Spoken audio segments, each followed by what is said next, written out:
I call this meeting of the Tacoma Park City Council to order. Will the clerk please call the roll?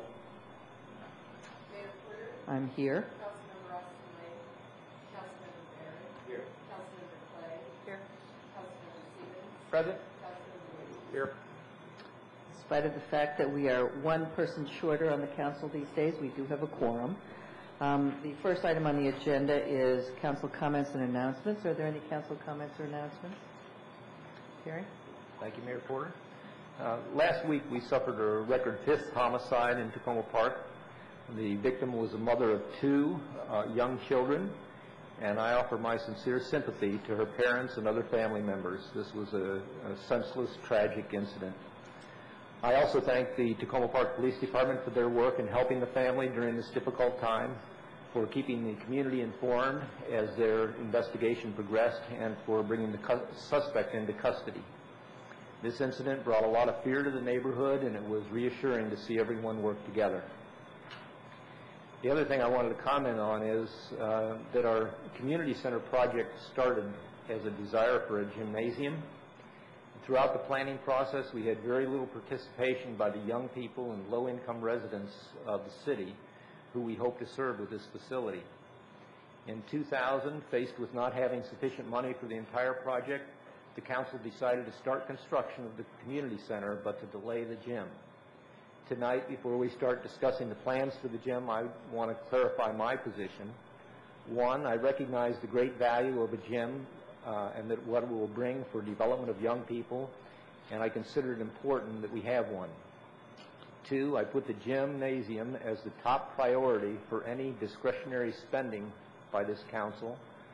And 3, I feel we should take whatever steps are necessary to bring all interested parties to the table before we make any decisions about our plans for a gym. Thank you. I have a couple of topics tonight that I wanted to bring up with the city manager, and one is that we've had kind of on-again, off-again success with the Carroll Avenue bridge lights. So I know they're trying, and apparently they get them on and then they go off as soon as they drive away. So they've been working on it for about 8 weeks now. And sort of related to that, for at least 6 months, there's been a pipe stub, and the reason why this is related because it's also a state highway. There's been this pipe stub sticking up out of the sidewalk as you head east on Ethan Allen.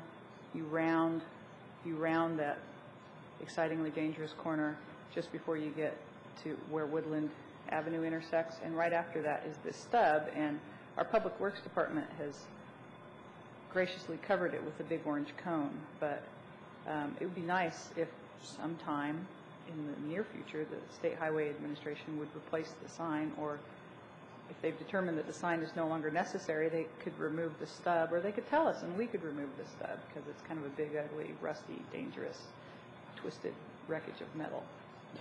And the other thing is trash.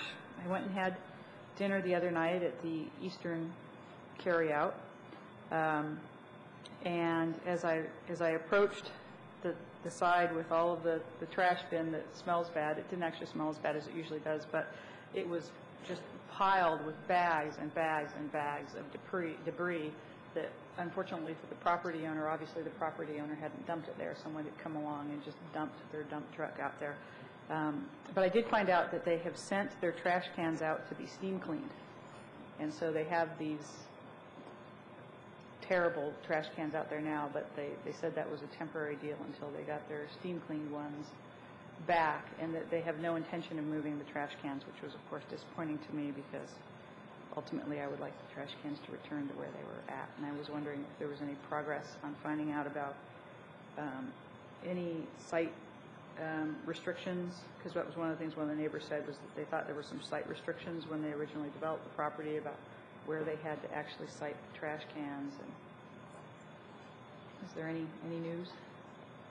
No news, but some action. The staff did refer the matter to the county zoning department, since basically they would be the ones making sure that the site plan was adhered to. Okay. In regard to the ongoing, odors, the matter has been referred to the health department also for follow-up. So how long do you think is a reasonable amount of time to wait before I start calling them? Why don't I check with both county agencies tomorrow. Councilmember Clam will get an update for Maybe you. like a timeline or something? We can ask the staff for that. Some sense. Okay. Well, thank you so much. Anything else? Okay, we will move on to the next item on the agenda, which is the public comment period. This is the time set aside on the agenda for comments on items, since we have no regular work session items. It could be any item on our agenda this evening or any other topic you'd like to bring before the council. I'd ask when you come to the podium if you could identify yourself and keep your comments to 3 minutes. My name's Pat Lovelace, 7620 Maple Avenue, Tacoma Park. And I'd like to give my condolences for the family who lost their loved one to a murder this week. And also like to let people know that that's an awful loss to our city. Whenever somebody loses their life to violence, it's an awful, awful tragic loss to our entire city, our community, and our homes. And as a resident of Ward 4, I'd like to give my heartfelt sympathies for the families, and also like to ask everybody not to react in anger or hatred or violence, or in retribution toward this. We ought to try and think of ways we can solve this problem non-violently, whatever we can do. Whether it's teaching our kids a good education, whether it's taking the drugs off the streets, whether it's working to stop gangs, get the guns off the streets, or to find better ways for conflict resolution. Maybe we should put more money toward our mental health services and more money toward our anger management programs to lessen the risk of this ever happening again. We all should work together as a city of Tacoma Park. We should find a peaceful resolution to this, to try and find a nonviolent solution to a very violent, tragic action by somebody who probably did not even know what he was doing. All we can do is pray and try and prevent this from happening again. The second thing, I want to thank the city of Tacoma Park, the city council, the mayor, city manager, for signing those cards for my niece, Colleen, and my nephew, Frankie, and my sister, Karen. They actually loved it. My family actually loved it. The nephew said, "Is that a real mayor that signed that?" And I was proud to say, yes, it was. Was it a real city council? Yes, it was. And they were so grateful to get that. They had never gotten anything like that in their lives, and they're so grateful to get that. And it was I had such a wonderful time up there, and then to come back and hear that there was a murder in my city. A city that's supposed to stand for peace and stand for justice. We have to do everything we can so that the little kids like my niece and nephew can someday come to my city without having to worry about that. And other people's nieces and nephews can grow up and live their lives to the fullest. Nobody wakes up in the morning saying, "I want to be murdered today," or "I'm going to murder tonight." Nobody, I can imagine, ever does that. So we're going to do everything we can to prevent this from ever happening again. And as residents of Tacoma Park, I am sure we can do it. Thank you very much. Thanks for letting me share. Good timing, Pat. Anyone else? Is there anyone else that would like to make a comment at public comment period? All right, seeing no one else, we'll move on to the city manager's update. Just a few quick items this evening. I did want to give the council and the community an update on the installation of the elevator on the Maple Avenue side of the building. The cab is scheduled to be delivered to the installer sometime this week, and we expect installation most likely to start next week. So it is moving along. The actual installation will take approximately 2 weeks, so it looks like we're still on schedule to get the elevator operational by the first of the year. So certainly I'll keep you updated as that moves forward. The other item I just wanted to update the council on, and some of you may be aware of this, I believe Councilmember Berry may have already received this information. As the council is aware, there are some improvements that are scheduled to take place along New Hampshire and University Boulevard, including some median fencing, some landscaping, and some other items. The project is scheduled to get underway this week. It's expected to last about 230 working days. During the course of the construction, there will be lane closures in each direction at various points in time. Initially, probably at most one lane in each direction, but in the future, they may actually be 2 lanes closed at a time for milling and overlaying, which would likely occur at night. The city staff has asked the project engineer to speak with the local business owners in that area, and that meeting is scheduled to take place sometime in January.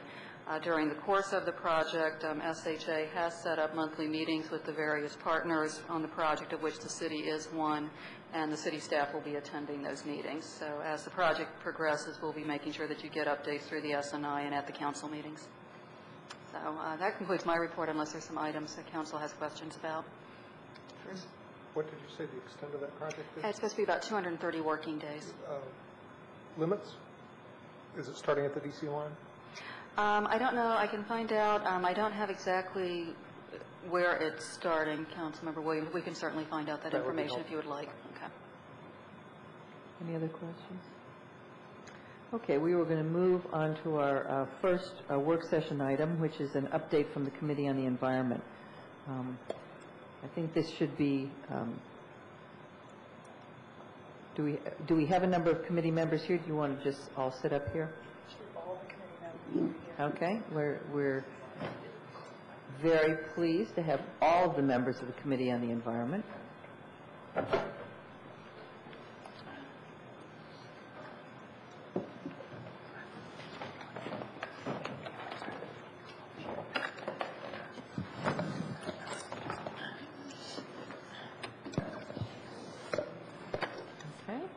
welcome to you all.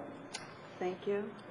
Hi, we put a list of items in the council packet of things that we've worked on in the last year, things we're planning to do in the next few months to a year, and also a number of issues that we're still thinking about, and, you know, as situations change, we're adapting to them, and we certainly wanted to raise these issues with council. I'm sure we're not going to fully discuss everything in 30 minutes, but we're going to do our best to make sure that you feel comfortable with what we're doing and involved in any way you want to be. And also, I'll let you know that council members are also willing or welcome to come to our regular monthly meetings at any time they'd like to. Certainly no more than 3 council members at a time. I think as long as we're just sitting there and not participating, we could probably all sit there. Yeah, if it's your meeting, all of us. Well, no, we can't have any legislative discussions regardless of whose meeting it is. Right. But yes, that's a very good point. Thank you. Maybe we sort of had some of these issues assigned, so maybe people can jump in and interrupt me as needed. The Rainbarrow Workshop was very successful, and that was run by a volunteer who was outside of the committee. And I will comment on that sometimes we have people working with the committee who are not formal committee members. There are citizens who are very interested in environmental issues, might want to be involved in an issue or work on something for a few months, but don't want to make the 3-year commitment.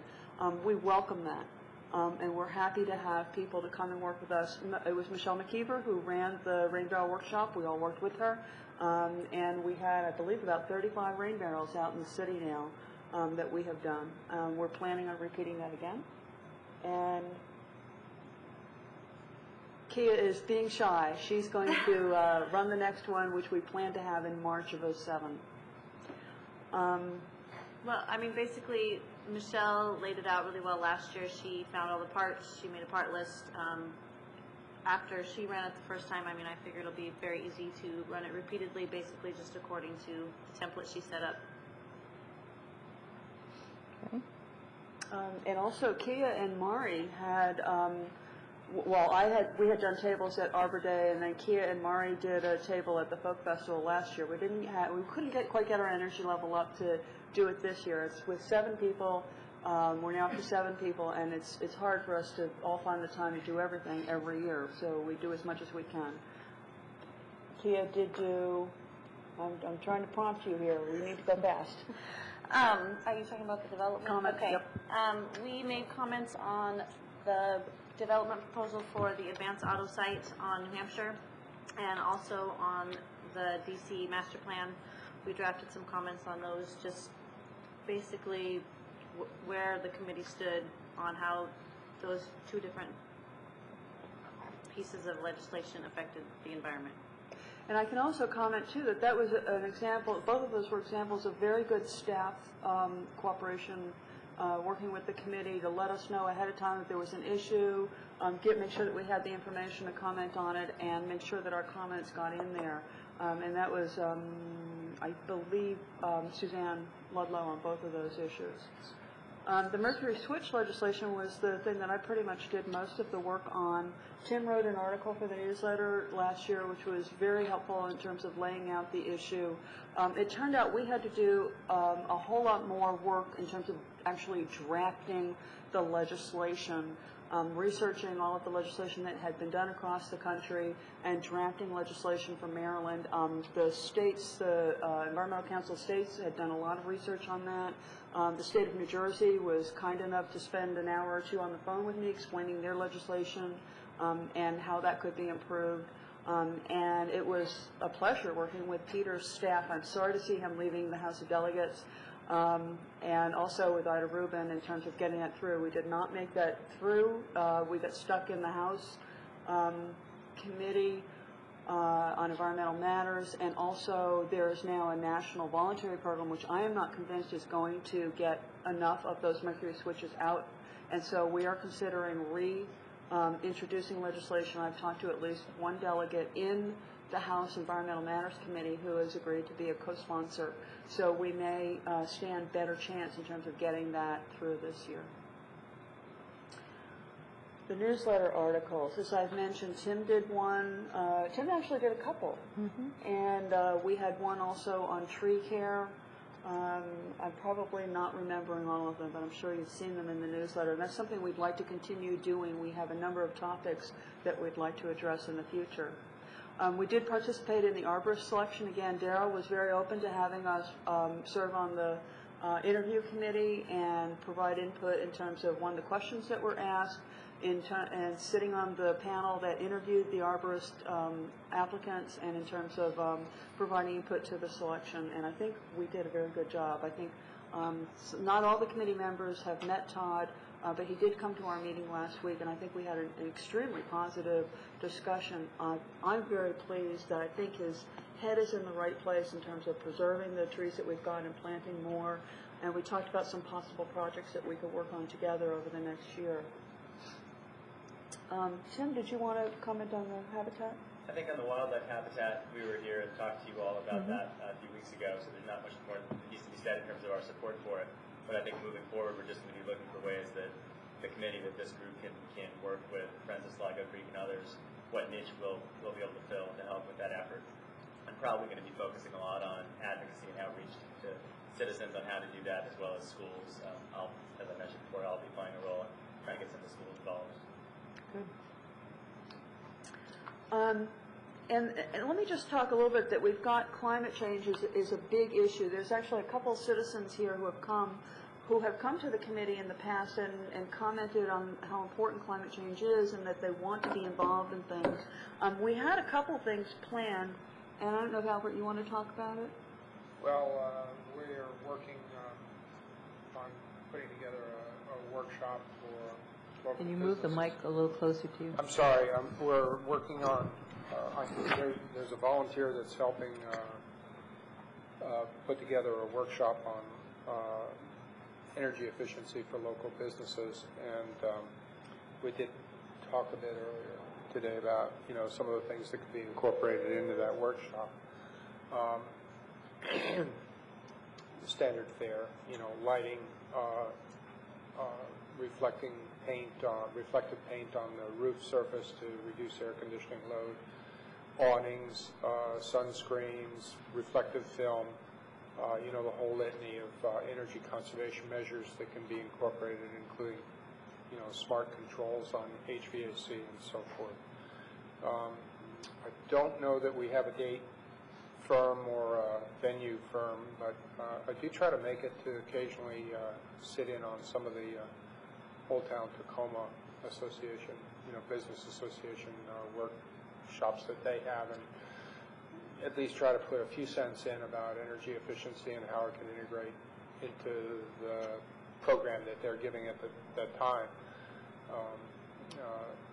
Just, just so people are thinking, that if you're going to redo your facade or you're going to paint your building, then you want to be thinking about energy when you're doing it. And then there, of course, is much more interest in climate change issues these days now that I think even the White House will agree there's a problem here. And of course, we have the Chesapeake Climate Action Network active in our town as well, and Mike Tidwell has certainly been most hospitable in opening his home. It seems like every other month for another 200 or 300 people to go traipsing through, which is really quite remarkable. So anyway, I work with Mike quite a bit as well, and look forward to hopefully installing a solar heating system in this building at some point in the relatively near future to augment the solar heating or to augment the heating system that's here. It will virtually be an invisible system in that we'll use the existing mansard roof for a solar collector, hot air collector, which will then basically bathe the outdoor coils on the rooftop units in warm air whenever the sun is shining. And that will boost the coefficient of performance of those heat pumps because they're going to think that it's 30 degrees warmer outside than it really is. So anyway, that's about all I have. Then skipping down, I think we've talked a lot about a number of the items in what we're planning for the coming year is basically continuing the work that we've had in the past. The one thing we are still working on is putting together our website, because we've been having a lot of articles and items over the years, and we'd like to sort of put those in an area where it's available to the public, where they can go and see what we've written about tree care or pesticide use or gypsy moss or mosquitoes and the wildlife habitat, everything that we've done to sort of put those in one place. And I know that this is one of the items that Council is going to be considering in the future. We would like very much to have our own that's sort of like linked to the city website, but something that we can get, have a fair amount of very quick turnaround. Seth Grimes has volunteered to do this for free. It would cost us about $35 a year to have our own hosting service. So that's something we're working on as we get our time, which is always of the limited variety. And Robert, did you want to talk about the green building? If I can just ask a question to follow up on that point before Robert goes to the next one. Is there any reason not to put that on the city website? Well, we looked into that, and basically, one, we feel that the staff responsiveness isn't quite what we would want. There are some times, especially for my situation for trees and things like that, where something is happening very quickly, and we need to get new pictures or something like that up there, and it needs to happen right away. Okay, like there's a drought or there's a gypsy moth outbreak or something like that, and people need to know about it quickly. The other thing is that there have been, I know the city staff, I don't mean to criticize the city staff in any way, but I know there have been issues where I have been, and others have had problems in downloading the PDFs. I know they've had problems with that. And I think if we had something that, and I know there was some concern about another committee having something that the city thought maybe wasn't appropriate on the committee's website, and the city might be liable. But I think that's something that could be easily dealt with by an exit disclaimer. We do it on EPA's website all the time. Anytime we refer people to another site, even if it's the White House, it's a disclaimer that says that, we EPA are not responsible for what you find on this site. And I don't think we're legitimate. I don't think that we would object to something like that if the city felt it was appropriate. But we just feel like this is something that we can do fairly quickly. And I know Seth has done a number of volunteer websites for other community groups and has done a super job on it. So I think we felt confident that he could do a super job too. And I think that the council would love what we have. We'd be happy to let you all look at it before we go public with it. Yeah, but I just want to make sure that the city staff is responsive and can get things up on our website. And have there been things that you've wanted to put up there that they haven't put up? Well, we have been linked to the city website ever since we had a website, which was probably in the early 90s. And that was hosted by Sligo Computer Services. And with the change in their business, which is affecting the newsletter and everything, they have said that they can't do it for us anymore. And Dan Robinson was wonderful and sat down with Kia and I for about an hour or two on a Sunday morning and explained all the different options to us. And we did talk to some of the city staff, and we just felt this was the best option for the committee, especially when Seth volunteered to do it for free, because we thought we were going to have to pay someone several $100s to set it up for us. Well, I would hope that the city could do what you need. Well, we'd be happy to talk about that further. Okay. We don't want to use all our time going back and good. forth on that. Okay. Thank you, Mayor Porter. First, I would like to say I don't support having a separate website for a reason of we have too many problems with the current with our city website. I mean, the solution there is to resolve any problems that we have. And so if we're having problem downloading PDFs, which is something I've also heard, then we need to get that resolved. But on the other side, I don't see any problem. I know that it's more difficult sometimes for organizations such as the city government to have a very dynamic content on a website, because it requires a great deal of work. And if that's a reason for having outside support, I don't see any problem with that. I mean, you, as a committee, are still responsible to the city council, and should you start posting pornography on the website, we're certainly going to change members. So, I think I don't want to be, as Bruce has said in the past, don't want to be content police, but I would think that you would adhere to the same standards as you would if you were posting on the city website. Absolutely, we're all professionals. But on the other side of that, if the city can support the fast turnaround on posting documents, I don't see that it's a big deal one way or the other. Can I suggest that we not spend too much time on this, because I really would like to get through your list. You've got some really interesting items on that. And my sense, as you know, the council is going through an analysis and sort of redeveloping rules for the committees in general, just to make sure that we all know what the rules are for the committees, and they're a little bit more consistent than they are now. And we're still in the middle of that process. And so at some point, presumably, we will deal with these things sort of in an overarching way. And so we will have these discussions. These are the kinds of things that we do need to decide with the committees, and we will have the discussions and be able to deal with those. Is there an opportunity for members from the different committees to have some input into those rules? Certainly. I mean, as a matter of fact, we have actually asked the various committees for their suggestions, and I would be happy to get suggestions from you and any member of the committee, from the committee as a whole, whatever, certainly.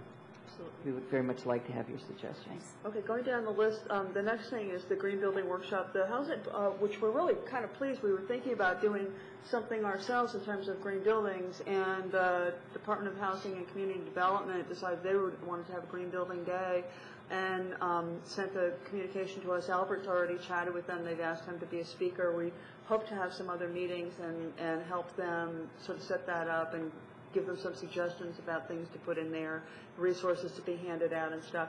And we're also hoping to update our green building guidelines before then. Did you want to talk about that a little bit, Robert? Sure. At one point, Joy had asked me to think about updating the guidelines, which are somewhat old at this point, and it would be useful, I think, to have some voluntary guidelines to help guide both the development community and the city in terms of making appropriate selections in terms of where we want to go in terms of our development process. It would be nice if we could have both a voluntary set of guidelines and also maybe some standards for the city to push the city into making the right decisions, or to have the city make informed decisions about the kinds of buildings that they and environmentally sound structures that they would want to fund and construct in the future. And I think some of the problems with the current building might have been avoided if we had good guidelines in place. So that's something we'd like to talk about with the council in the future, is would we like to have public buildings constructed under some standards, or would there be some guidelines that would need to be considered in the design and construction processes? It's something to think about, and certainly we would want to engage in a dialogue with the council about those things. But I think it would be helpful, both to help us approach it in a systematic way and to make the most sound environmental decisions in terms of our structures that we could make. Okay. I think just in some instances we may want to move it beyond guidelines to be mandatory. And we did get the announcement from George Leventhal just last week that the county council is now saying that I think any new development above 10,000 square feet, if I'm remembering correctly, must be built to at least LEED silver, which is a great thing. We haven't talked about that as terms of a committee, but we would need to look and think about how that would affect what recommendations we would bring forward in terms of what in the city we might want to make mandatory beyond that. The district also has a proposed bill requiring their structures to be LEED silver as well. And while LEED isn't the panacea, it is a good framework to begin from. And I would say that if we started to think about it, we'd want to go beyond LEED in terms of site development or the stormwater issues, in addition to material selection and energy efficiency. Okay. And then moving on to Section 3 here, we have a number of items that we wanted to have as more of a discussion rather than reporting. As I mentioned, the climate change is becoming a big issue for citizens. We've been thinking for a while that we did our climate change action plan in '99, and we haven't really implemented a whole lot of the recommendations that are in there.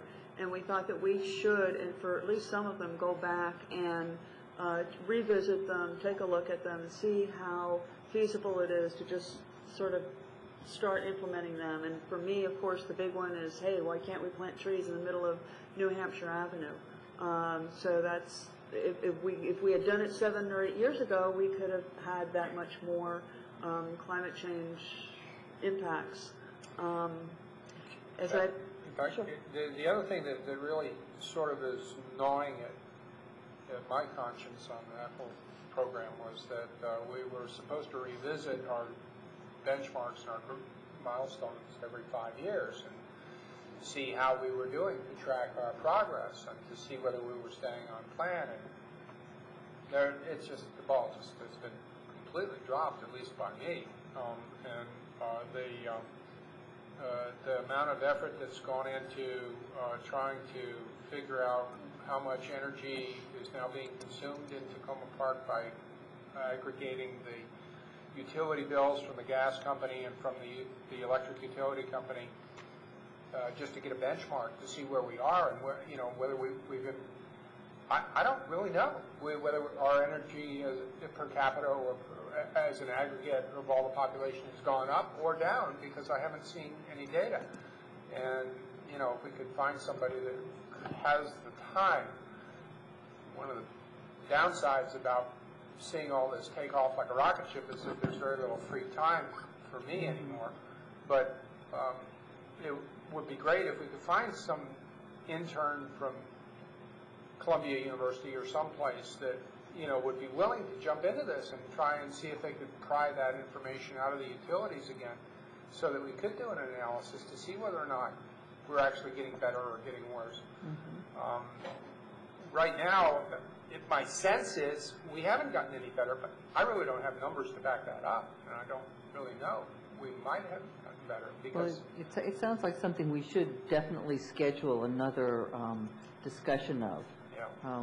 That's certainly something that we can follow up on. And of course, in line with that is the aggregation bill. Yes. So, and then We got that into the MML priorities again, but that's not a promise it'll pass the legislature. Well, no, of course not, but eventually there's going to be a tipping point. Right. One way or the other, there's going to be a tipping point. And this is something that's evolving. As I mentioned earlier, there were a number of citizens who are here tonight and have contacted me about possible things. And we are thinking that we should, in the next month or two, have a public discussion where some of the people who may want to work on this issue can work with the committee. Either they may not want to be members of the committee, or they may, over time, decide they do want to become members of the committee, because we do have some vacancies. But we're sort of thinking that we should possibly in January or February have just a chat, an informal chat in terms of what the kinds of things the city can do to foster individual action, or kinds of projects that people might want to volunteer to work on, just simply because our time is limited. But we would welcome citizens to come and work within the committee structure and using our processes to do things. We were talking about possibly having a public showing of the inconvenient truth. Maybe not, But I think a lot of people understand the issue enough that may not be necessary. Maybe we could just come and chat about the climate change action plan activities or any new and additional activities that people can think of and would like to work on. Okay. So we had talked about the green building guidelines. So stormwater issues. Did you want to talk, Robert? Sure. I think there's opportunity to look at what we do in the city in terms of how we manage stormwater. It's been sort of a continuing issue for property owners. I think the city has actively pursued innovative stormwater management practices, and then we're sort of on a shallow curve in terms of what we could do and how we might think about long-term sustainability in terms of stormwater systems within the city. And the city engineer seems to be very receptive to changing or experimenting with innovative practices like rain gardens and low-impact development practices. So there are a couple of things we could do. We could sort of try to promote more of a culture of innovative stormwater management practice within the city, hopefully reduce cost over time. And we could look at the ordinance in terms of how can we amend the ordinance to promote individual practice, that is, provide incentives to get homeowners or businesses to themselves put in or manage the stormwater in a more sustainable way using soft path or green infrastructure technologies like rain gardens. So those are some of the things we're sort of playing around with, and we'd like to engage the council in that discussion in the future, where there are opportunities to be more progressive from a stormwater perspective. Okay. And I think this is an issue that has gained a lot of public attention over the last few years, especially as some of our alumni, Ann Hoffner and Mr. Sidwell, Bruce Sidwell, have taken leadership positions in the Friends of Sligo Creek. They've been very successful in raising the public consciousness about stormwater issues and in terms of stream health, and also working with Montgomery County and seeing some of the good things and bad things that are done in different places that we can learn from. And working with the city and also getting grants from the Chesapeake Bay Trust to put in rain gardens in, say, Forest Park. So there are lots of good things going on. There's an opportunity to work with the other NGOs on these issues. Mm-hmm. Yeah. Okay. In terms of Arbor Day, we started this and have run Arbor Day in conjunction with Public Works for probably the first 8 years or so. The last few years, Public Works has taken the leadership role. I guess, we kind of have mixed feelings about it one way or the other. We have other things to do, but we also want to make sure that Arbor Day is a successful event. And so that's something that we would be looking for a little bit of feedback from council on, because I see this as one of the premier opportunities to educate the public about the value of trees, proper planting of trees, and making sure that people understand their place in the urban ecosystem that we live in. So In terms of development issues, this is something that when we've done commenting on development and talk about the green building guidelines, it all kind of like fits in, like what kind of a role do you see us playing when there's something happening or a policy issue is coming up. Are there things that you have in mind that you see how we might be able to play on that? We do plan to do more flyers and brochures and other information to the public. If you had any feedback about how we've done things in the past, how we might improve that function, we would be open to that. In terms of revisions to the tree ordinance and regulations, especially the undesirable species aspect of it, I know we went through a revision when Brett was here, and there were some issues that people felt differently about. The issue of undesirable species came up when the regulations were being discussed, and it was really, we got a lot of public comment back at that point, but it wasn't really a place in the process where it could be changed. And because that would have been a change to the law. I think that we had that provision in the law, and just doing the regulations or not doing the regulations may or may not have affected things in a right way. But anyway, and I understand that there are some other little tweakings to the ordinance that people have believed need to be done, and so we would like to be involved in that discussion and making sure that we have a good positive outcome. So we want to raise that. The tree inventory issues is again a new evolving issue. I think with Todd coming on, this is something that he feels very strongly about, and I'm very pleased. I think Mari's been very interested in looking at tree inventory issues because we've lost a lot of our mature tree cover over the last 5 or 10 years, and it really has affected the environment a lot in terms of how buildings are shaded and the ambient temperatures and the stormwater and the groundwater issues. I mean, people don't realize that maybe your basement is wet because the trees aren't sucking the water out of the ground because you cut your tree down. But those kinds of, I'm pleased that Todd has an interest in this. There's also a new software out there that has been made free by the Forest Service and a number of other organizations, and there's training on that happening. So this is something we may want to be more involved in and look at, perhaps getting some citizens involved in doing an inventory on private lands. I think there's a great opportunity there. Probably not in the winter or spring, but maybe as we get towards the late spring, summer is something we could talk about doing more work on.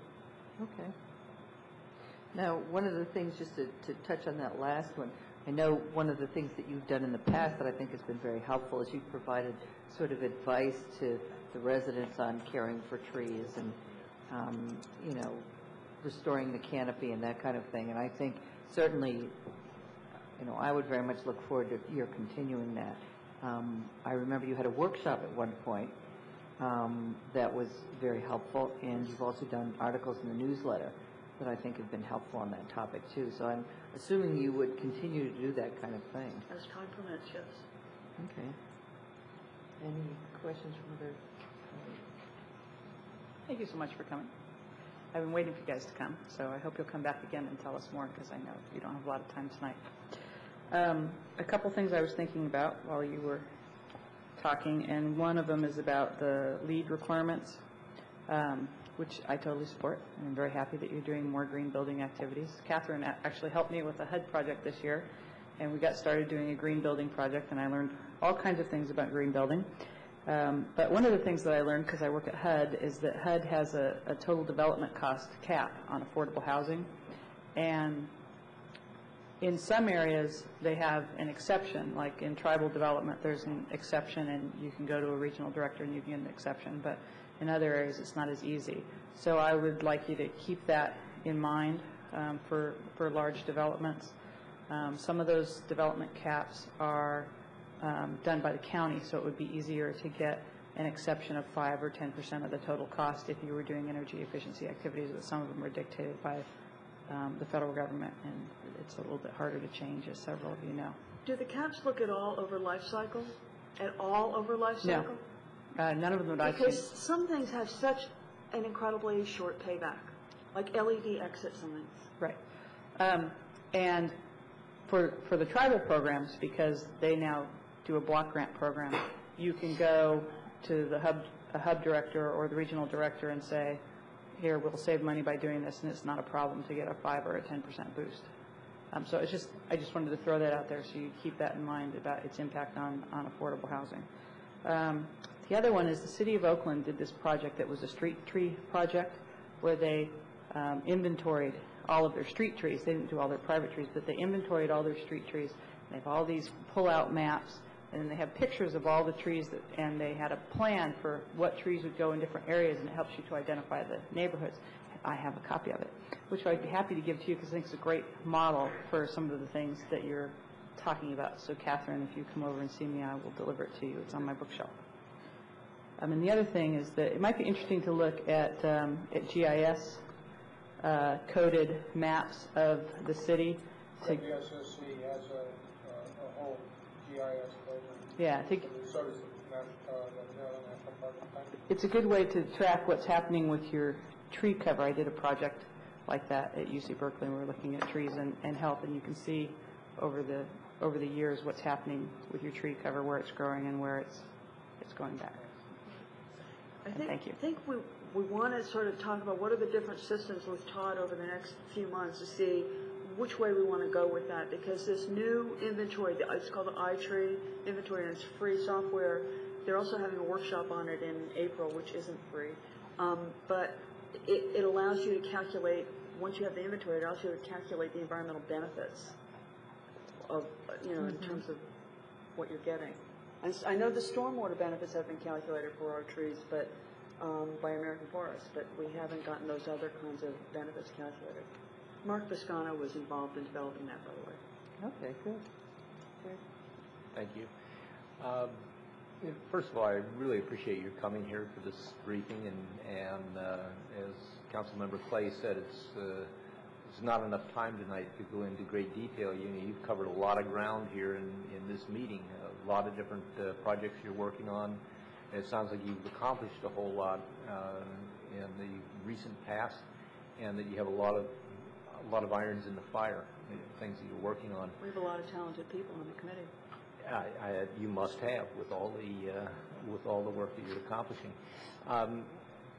One of the things that I have felt and we've talked about in the past is, Tacoma Park had a reputation of being an environmental leader in the country, and I felt like that had kind of diminished some, and it sounds like we're moving back to where we'll be able to see us proudly leading the nation in environmental issues. But as part of that, I think as you complete some of these projects, I think you should give some thought to publicity and how you present that to the community. I certainly appreciate the newsletter articles, and that's an important part of it. But I think that the work you're doing deserves a bigger splash than just the city newsletter. I think give some thought to how you present it, not only to the community but to the greater community. General press. Yes. Do a press release. Yeah, a press release. A bigger splash. Okay. So that we get credit for the work that we are doing, and also the work that you do reaches a greater population than just the city of Tacoma Park. And then I don't want to go down through the whole list of things that you've talked about tonight. We certainly don't have time for that. I did want to just comment on the Arbor Day issue that you raised. I know at the time that Public Works started to take a greater role in the organization of Arbor Day, that there were some, let's just call them issues going on with the committee and with between the committee and the city staff. And I think those issues have been worked through at this point. And I certainly strongly advocate the full use of volunteers to the extent that people want to volunteer. And I think we've maybe overcome the issues, and that we can look now at, again, more help from the Committee on the Environment for this. And if I can just note a couple things that I marked off as you were going through that I think would be good for the committee and the council to get back together on relatively soon. The discussion on revisiting the climate change action plan and how we might go forward with that, and also the committee role on development issues, and any revisions that the council might want to make in development guidelines would be very timely.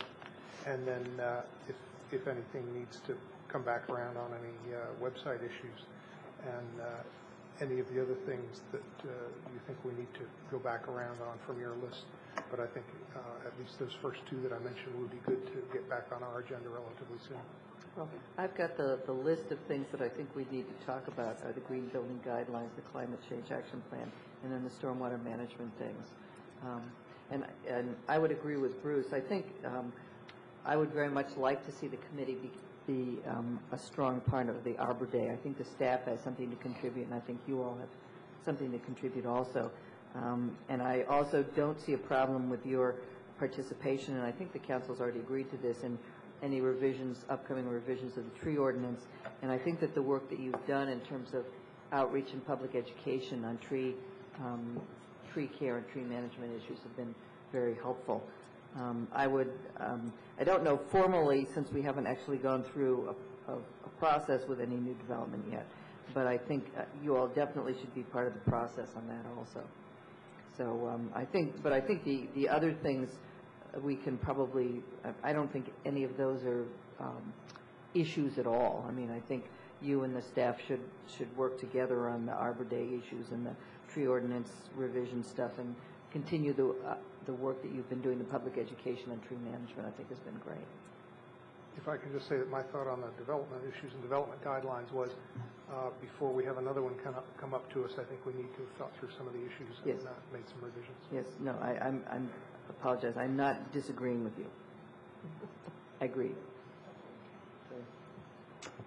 Thank you also for coming to us. I appreciate this chance to hear what your priorities are, and also to give you some feedback from what we have heard from people outside the committee, not about the committee, but just other things that maybe you all can capture in your web and do something good with. I very much appreciate you coming forward with the habitat designation form, and my family got very excited about this, and we submitted our application and just got our sign last week. So it's going to be a big Christmas holiday project to find a place in the yard to post it and you know, spruce things up with it. The other thing that well, when you brought that to us, you talked about the habitat designation for the city being a possibility, and I would love to see that coordinated with Arbor Day, Rachel Carson Day, just all of those important events, but you know, work your magic on it, make it something that you need, you can bring to the council, and we can then support in whatever way you dream up. I think it's exciting. Certainly, the people who live here very much support this, and for us to have proposals from the committee is welcome. It would be welcome for you to bring us proposals. So I hope you will. I think you're going to see a resolution coming from Friends of Sligo within the next week or so. Good. And perhaps in terms of publicity, we could start with each of the council members and their backyard habitats, indicating the support, the widespread support on the council for the habitat happening community-wide. Right. Thank you for kicking that off. You bet. Well, it's easy for me because I live on Bruce Sidwell Street, so you know, we're just thinking along those lines on spruce. It's also easy for you to spruce things up with spruce. So true. The green building techniques, I also think the city should be a leader in this respect, and I'm glad that Al brought up the idea of heating our building with solar energy. So if we're even thinking about expecting other people to comply with voluntary guidelines, we need to be taking big steps towards getting this building heading in that direction. And I think it was Paul Krasowski, when he was on the Committee on the Environment, talked about how this community center project might be certifiable, not in the crazy way, even though some of us... Maybe that too. But I would love to see that happen. I think looking at the positive attributes of this building and the way that we redeveloped an existing site and added use to this site, especially if we could add features like solar panels, maybe we could approach LEED Silver, not necessarily certification because it's not so important to have somebody else designate, but if we could have an assessment done to make sure that we're getting close to that as well. Let's see, the tree inventory. I was thinking that as the new arborist came on, this might be more something for the city manager, but how nice it would be if we could help support people in the city who own trees and who would like to own trees by doing some kind of group discounts. I don't know if that's possible. If we can, look at tree maintenance, making it more affordable because of so many people in this area needing that and doing that, and then with acquiring new trees, whether there is a way that we can do some group discounts there as well.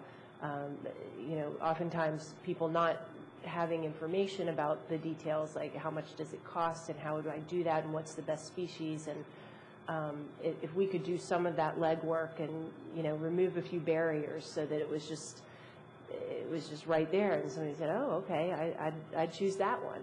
Let's go with that.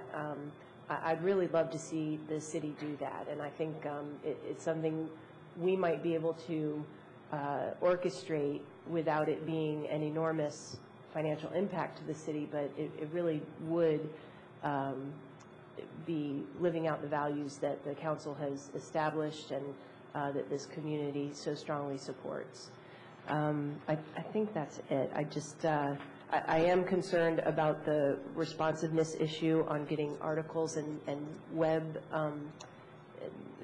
things posted. So if there are issues there that we can do something about, please do let us know in a more detailed fashion what your experiences have been and what it is that you'd like to see that you aren't seeing. I think that's it. Just one thing, Catherine, you mentioned how much further ahead we would have been had trees been planted 7 years ago on New Hampshire Avenue. And I remember attending 4 or 5 years ago here a presentation by, maybe it was SHA, where they talked about just that thing, trees, not only for aesthetic purposes, but also for the sound barrier for people in those neighborhoods. And of course, adding to the canopy would be even more important. And now, as we heard earlier in the evening, the state has started to spend some serious money at the the northern end of New Hampshire, at the crossroads, moving slightly south up to what's the street there that goes over the rise? It's Holden Lane. Yeah, I think they're going up to Holton now with some streetscape improvements, and it certainly would be great and timely, since there is interest in improving the area, if we could once again more forcefully make that argument that we would really like to see some trees planted. Well, as you hear about things, please do let us know. We'd be happy to do that, because I think one of the things we would like to do would be to assist in terms of species selection, to make sure we've got something that is environmentally positive as well as good for that placement near cars and things. Because sometimes the state highway people, they're looking at aesthetics, and some trees that are aesthetics are not going to give you the same kind of environmental values. But you can get species that will have both. Well, that's excellent. And now that the city planning staff is meeting with the SHA folks on a fairly regular basis, it might be a good idea to raise that now as we're beginning to talk to folks going forward. Okay, good. Thank you. And thank you for coming, and thank you for this list of things that you're working on, which will be very helpful. And as I said, I've noted some things for additional agenda items, and we will be getting back to you and getting those things scheduled. So appreciate it very much, and thank you for all the work that you've done over the past year and before that also, and we're planning on calling on you, continuing to call on you in the future. Thank you. Thank you very much. Thank you. The council is going to take a very short break and come back for our large item this evening.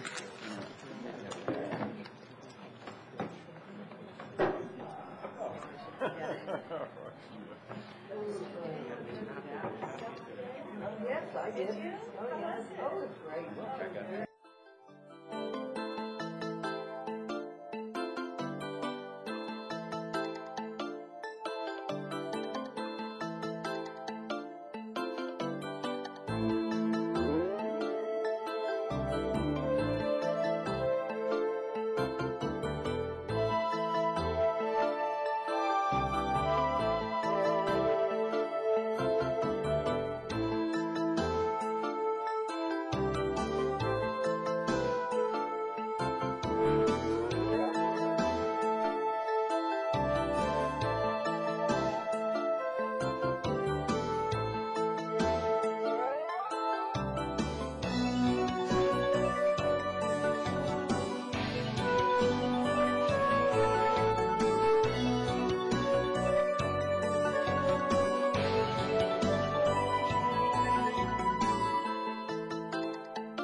Good evening. Shall I get started now? Yes. Good evening. I'm Suzanne Ludlow, and we're going to be doing a presentation on the gym feasibility study that was recently completed by ANCL Architects. And I wanted to do a PowerPoint presentation because there's a good amount of visual information that I think will be useful. As you know, one of the top priorities of the Tacoma Park City Council is completion of our community center and investigation of the possibility of adding a gymnasium. And to find out more information, we contracted with ANCL Architects of Washington, D.C. To do a gym feasibility study. And that report was just issued about a month ago. The report is a very extensive report that documents the site, utility, permit, and other information about the project, what exists and what does not exist. There's a good amount of information on the mandatory referral process. This is the process by which the any governmental agency in Montgomery County shares the project information with the planning board, who makes comments on it. And it's the normal process by which we get input on regulatory, what would normally be a regulatory process. The report also included possible gym configurations and cost estimates.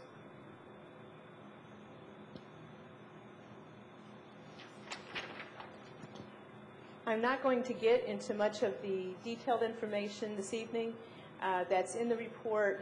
It's very useful for staff and for future activities, but I'm going to focus on the things that I think the council will find most interesting this evening. Some of the information that was found, that wasn't found, that sometimes we knew and sometimes we didn't know, is listed in the report. We do not yet have as-built drawings of our new community center. We don't have a post-construction floodplain drawing. We don't know the depth of the utility lines under Grant Avenue, although we know where they are, horizontal plane. There are many PEPCO lines under Grant Avenue, and Pepco was in the process of investigating which of those lines are active and which are not. We don't have, at least easily at hand, most easement information on utilities in Grant Avenue. The city must comply with building and fire code requirements. We are exempt from the regular parking, setback, building height, use, and other zoning provisions that a private developer would be required to adhere to. Those are the kinds of comments that the planning board would make through the mandatory referral process, but we do not need to comply with them. One of the things I wanted to mention has to do with our city property line of our community center property.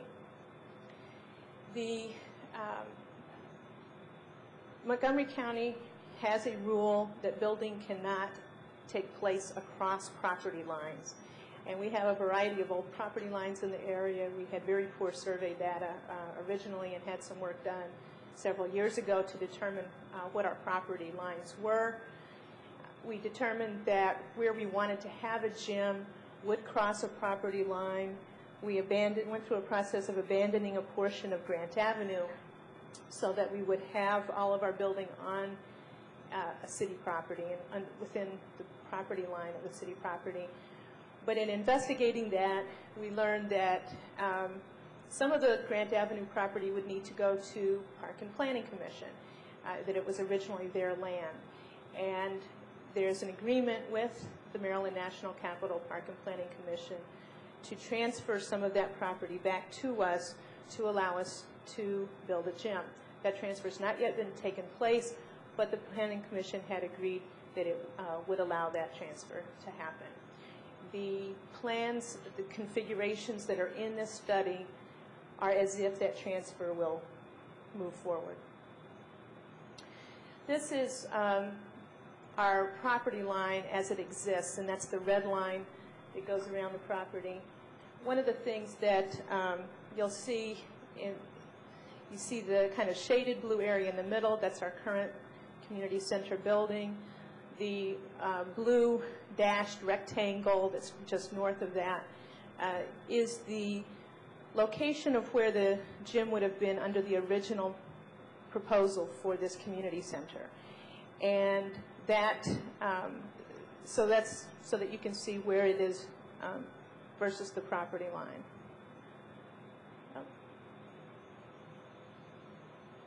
The expected city property would include the portion just north of it, which is Park and Planning Commission. Let me just go back a moment. This shows the current city property line going across where the gym would go. Our expected property line would go outside of that dashed area. As you know, one of the major issues had to be that we wanted to look into had to do with utilities. We knew that there were a lot of utilities in the Grant Avenue right-of-way. And the original plan for the community center with a gym showed utilities being moved out around the proposed gym. And in fact, in the original proposal for this community center, if you'll remember, there was underground parking in the rear parking lot, including a ramp up from the underground parking lot. And so the utilities needed to be relocated even outside of that ramp, and it was a fairly substantial move. The utility company approvals for those relocations have never been obtained.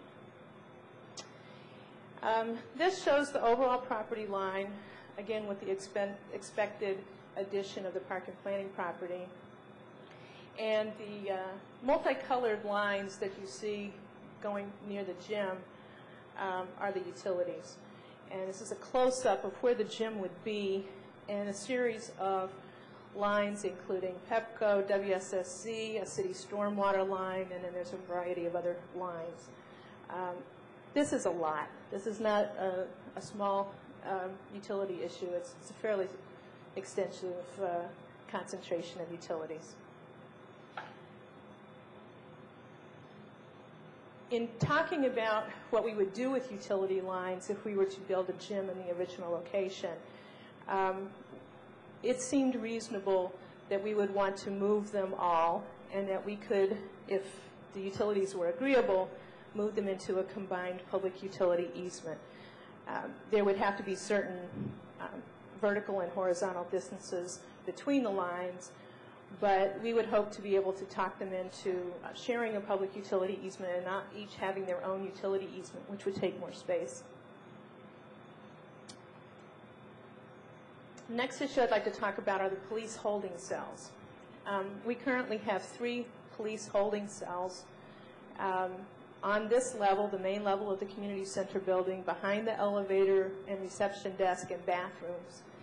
And if a gym were placed adjacent to the building on the Grant Avenue side, the entrance to these holding cells would be blocked, and prisoners would have to be brought past the gym to get to those holding cells, unless those holding cells are moved. The report studied primarily 2 different sizes of gyms. One is a gym about the size of the Piney Branch Elementary School gym, and that also includes about 156 seats in bleachers, a small run-out area, and a court size of approximately 40 feet by 74 feet. The other gym size that was studied is a high school-sized gym with about 208 seats of bleacher seating on one side, with a court size of approximately 45 by 84 feet. And this is an example of different gym sizes that were originally considered. The small one on the left is the size of the Piney Branch gym. The second gym is the size of the gym that was in the original plan for the community center. We've labeled it Gym A. Gym B is similar in size. It has a little more run-out space for safety and a little more seating space. Gym C has seating on both sides. For keeping our options limited as to what we could really study and do cost estimates for, and after discussions with the Community Center Liaison Committee and the Recreation Department, the consultants used the Piney Branch gym size and the Gym B as the 2 gym sizes for the configurations later in the report. Yes? Oh, 50 by 84? Okay, I'm sorry. The court size is 50 by 84. Thanks for correcting that. 3 cut site configurations were studied. There's the high school-sized gym on the Grant Avenue side in the original location that was planned for a gym. The same size of a gym attached to the rear of the building in the rear parking lot of the community center, and a Piney Branch-sized gym on the Grant Avenue side. This is a photograph of the Grant Avenue side where the gym was originally proposed to go. This is, despite its unprepossessing appearance, a major entrance to the building. And one of the entrances on the right side is the entrance to the holding cells. There's also windows that go into the dance studio and the teen lounge. And you can see our new police cars. This is the rear of the building, and this is the most well-used entrance to our community center. These are both views from the residents on Grant Avenue.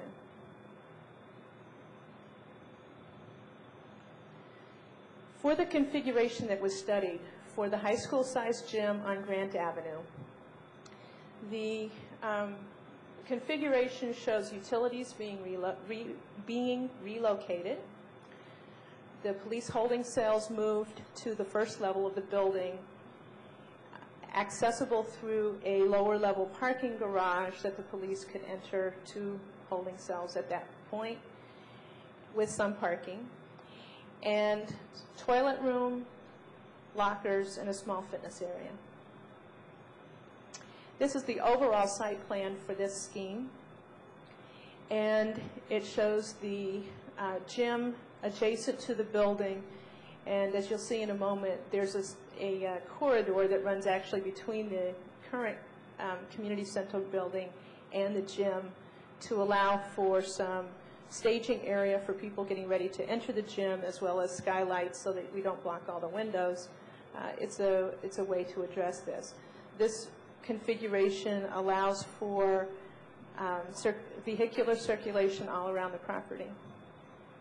A close-up view of this site plan, and there's different ways this can be done, shows toilet rooms, an office, storage, and a small fitness room. One of the important things when we look at these different plans is making sure that access to the community center building doesn't have to be through the gymnasium, that there's actually a separate entrance and exit directly to the outside. The lower level shows the area that would be excavated for parking and for holding cells. This would be a continuation of the lower level small police parking area that is off the front parking lot. The second configuration that was looked at was putting the high school gym at the rear of the building. In this configuration, you wouldn't need as much change in utilities. However, you'll see that the proposal does put underground parking where the other gym would have gone. Because this would take up land in the rear parking lot, it would block the easy circulation that goes around the building that we currently use. Staff suggested keeping some kind of a road circulation pattern around the building, and so this configuration keeps that road, but it does require a retaining wall from the hillside behind. This also moves the holding cells to level 1 and provides some underground parking, because when the gym is put in the rear parking lot, it takes up quite a few spaces. Toilets, lockers, and a regular-sized fitness area are included. And this shows the gym in the rear of the building with support space in the lighter yellow and the circulatory road around the back. This is a close-up of the kind of support services that could be allowed.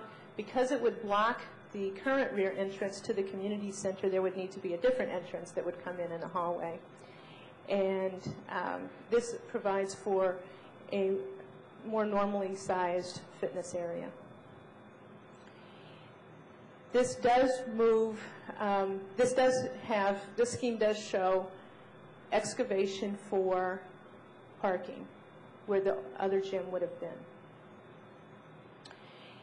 A third configuration was our experiment, the consultant's experiment, on what would happen if we built a small gym on the Grant Avenue side and didn't move the utilities. What information does that show us?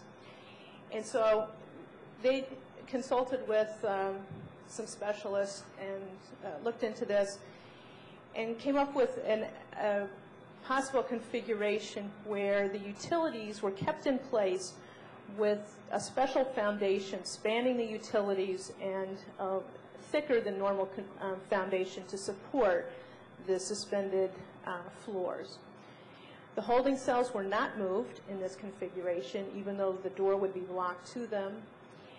There was a small amount of underground parking provided and toilets and locker rooms, but no fitness area. And this shows the Piney Branch Gym kind of put as close as it can be to the community center with a small amount of support space.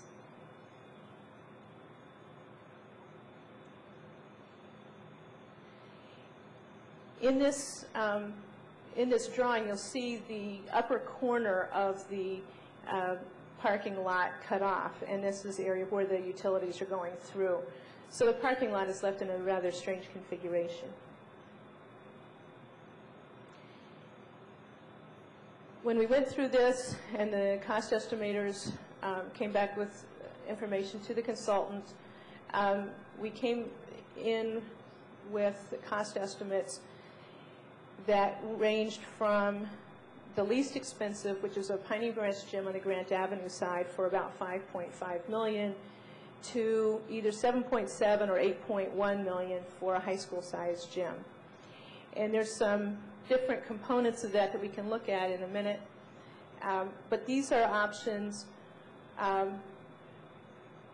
with the time that this would be cost estimates for 2 years out, recognizing that we're not ready to build today. We haven't got the final design. We would estimate going to begin construction in 18 months with about a year's construction time. Those numbers also do not include some elements that are important to many members of the community, such as the cost for a decorative facade. It does include some brickwork, but many of the components of the decorative facade on the front of the community center would be additional, and the amounts are in about the $400,000 range for the decorative facade. The cost for the green roof run from $600,000 to $800,000. The recommendations of the consultant and the observations of the consultants after doing these configurations and looking over the various information that they had collected was don't build over the utility lines. There isn't any money saved by doing the spanning approach that was investigated in the Piney Branch Gym configuration. It doesn't cost any more to move the utility lines and do a regular foundation. And there are liability reasons not to build over utility lines, so it doesn't make sense to do that. Their belief is that Gym B is an appropriate size gym for the programming needs that the Recreation Department has discussed. Having the gym in the rear allows for more appropriate size of a fitness room and storage needs, and they recognize that having a gym on Grant Avenue may better address community location preferences that were discussed at the Liaison Committee meeting. I wanted to talk a little bit about the cost, because obviously that was the stunning thing to many of the members of the community. And a lot of this is due to cost escalation of construction in the area. And if you look at the estimates, about 13% of the total cost is just due to construction cost escalation within the 2-year period. Also, when you look at the detail, and there's a large amount of detail in the report, the design contingencies are large because we're right at a concept level. We do not have detailed architectural design work. As we get more architectural design work, the design contingencies would decrease, we would hope. And the cost does include the cost of dealing with holding cells and underground parking, which can be expensive but aren't normally thought of as components of a gym. Bruce Williams went to a COG meeting and brought back a report on issues facing jurisdictions in the area, and one of them had to do with construction costs. And I found this a fascinating little graph where it starts to go up this January of '04, and it increases about 23%. This is what we're dealing with right now, and it's part of the reason that the cost estimator has come up with the costs that are in this document. When we double-checked it with Sharon Consulting, a firm that we've been using with the community center, they confirmed that this is the pattern that they see. Staff had a number of observations and recommendations based on the information provided by the consultant. First of all, for planning and lobbying purposes, I think that we should estimate $7 million for a gym. There are ways to bring this number down. There certainly is a commitment to looking at every way to save money for the Tacoma Park community. But it's hard to cut it back much, and I think we need to look at that, be prepared for lobbying purposes to look at a $7 million figure. In terms of programming needs, the high school-sized gym would better serve the programming needs that we want a gym for. It allows for us to have 2 different kinds of programs going on in the gym at the same time, and the difference is a relatively small cost between the size of a Piney Branch gym and a high school-sized gym. Another recommendation is that if the gym is built on the Grant Avenue side, the police holding cells should be moved. Bringing prisoners by people participating in gym programs is not a good idea. But I think we don't have to just think about the location right below on level 1 as a location for holding cells. There are other locations on level 1 that the holding cells might be appropriate for that I think we could investigate, and that could have some cost savings. And it may have some operation benefits as well. Internally in the building, we need bathrooms, we need lockers, we certainly need an office, and we need storage space. One of the things that this building is short on is storage space, and to have the kind of equipment that you need for the programs, you need to have someplace to put the balls and other equipment. If the community decides that a fitness room should be included, it should be of a sufficient size to work. When we're looking at these building recommendations, we also need to ensure that the circulation through and around the building, the location of the emergency exits, the ease of supervision, and those kinds of things are considered in the design. We can't just plop the gym close to a place and then block off an emergency exit so that people have to walk routinely through the gym to get out of the building, or to place the entrances in a location that we need to have a large number of extra staff to supervise it. Staff believes that the gym facade should complement the existing new facade of the building, and that the older areas of the main building should have an attractive and consistent facade and entrances. We saw the photographs of the Grant Avenue side and the rear of this building. These are main entrances for the community, and it does make sense to continue a consistent facade and a prominent, attractive entrance at these locations. The community may also wish to continue this facade around the library. That's certainly been discussed. An important question is how many parking spaces are needed on this site. Right now we have 145. If we were subject to zoning requirements, we'd need 211. We're not subject to those requirements. Nevertheless, we do need to determine what works so that we're not impacting our neighbors. If we build a gym, it will take parking spaces and it will generate a need for spaces. One of the things that staff will be doing is a parking survey to determine current usage. We finally have the trailers pulled out of our lots. As soon as leaf season is over, we'll be able to put appropriate parking signs up, and then we would do some counts to see what the usage is. With my other hat, I do lobbying, and I've had a lot of thought recently about how would I kind of construct a strategy for our community to lobby for money for a gym. And one of the things that I think we should recognize is that all the construction plans across the state are facing this same issue of rising construction costs. This is going to affect the demands from all the other folks who look for bond bills and for other kinds of grants. We have some good estimates. We have really good background information. We own this site. That gives the city a leg up on many other proposals. They've also seen us every year since 1998, and so they know this project. And even though there's turnover within the legislature, there's a lot of people that know this project. Nevertheless, to be a strong contender in lobbying for money, we need to show that we have a community consensus on one of these types of plans, and that usually means a commitment of more city funds.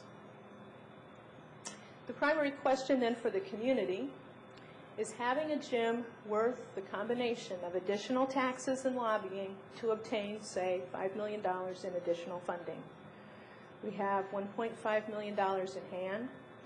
There's an additional $360,000 grant being considered by the county council over the next month or so. I believe there's a public hearing on that December 12th. And if we decided to move forward on borrowing money, we have looked at some amortization schedules recently provided to get some estimates, and determined that for every $1 million the city would borrow, it would be equivalent to approximately 0.6 cents on our tax rate. which works out to about $25 a year in additional taxes on a property worth $400,000. Now, obviously, those various rates change, and we would have to see what would happen at the time we would decide to borrow. If the city decides not to pursue a gym, how would we spend the money that we have? And about $800,000 of those capital funds are not specifically targeted for gym construction, although they probably would need to be spent on recreation-related space. So one of the questions would be, what would be appropriate use for those funds? If we decide to build a gymnasium, there's a number of questions that the community needs to ask and answer. What size of a gym should be chosen? Should there be a fitness room? How many parking spaces will be needed? Should there be a decorative facade? Should there be a green roof? And if the gym in the rear parking lot were designed in such a way that it were less expensive than one on Grant Avenue, would that location be acceptable? These are questions the staff can't answer.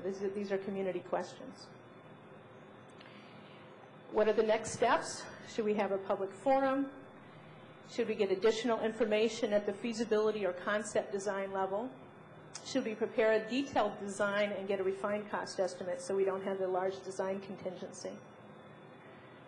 Staff's recommendations on those next steps are to have a public forum, and we would recommend having an early February date for a public forum to allow the information to go out in the next newsletter.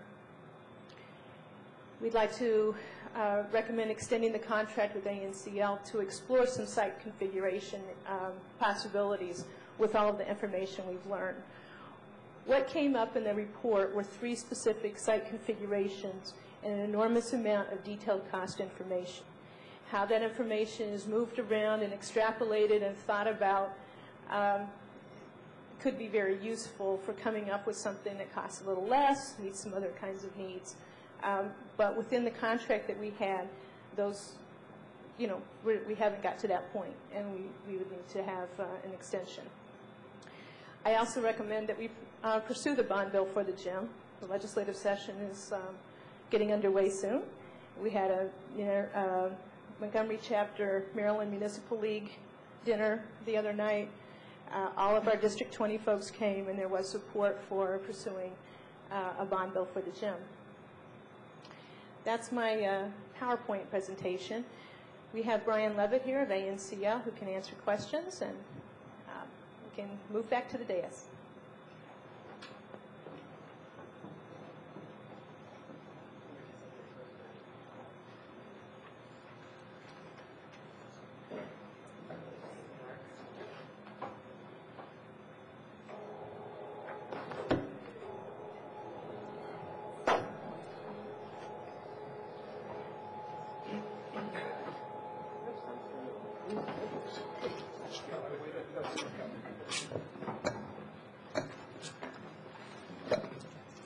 Well, thank you, Suzanne, and thank you for that very good presentation and for the very good study.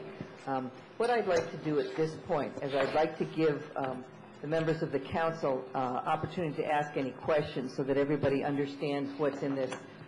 We should mention that the complete study looks like this. It's quite complete. There's a lot of good information in here. I want to give people on the council the opportunity to get anything clarified and ask any questions. And then I would like to ask the members of the liaison committee who are here to come up and sort of give us the benefit of their discussions on this issue. And then the council will proceed from there to sort of talk about next steps. But I want to make sure that everybody on the council has the opportunity to get any questions answered. Bruce. The first one that came to my mind as I was watching the proposal was I remembered that in the drawings that we had for the community center, I thought we had fairly complete drawings for a gym. Yes. And to what extent were those drawings useful? To what extent do they constitute an option for consideration? Well, it's one of the things we talked about with Suzanne.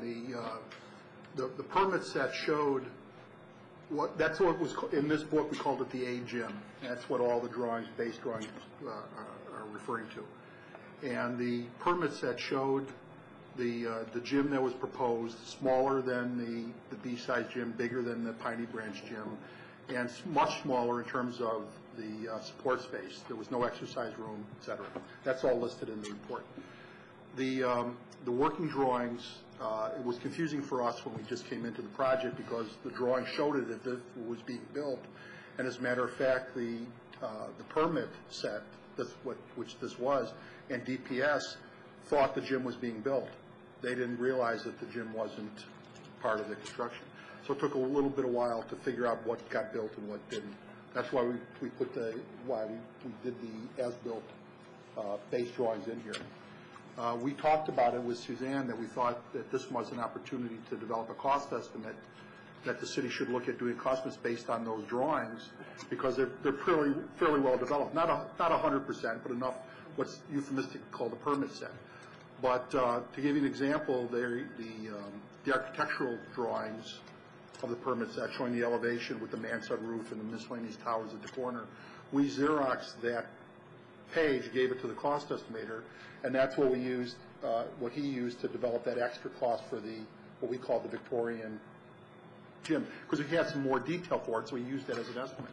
But yeah, I think you could develop a cost estimate for that. It's a different program. There's a lot of detail there.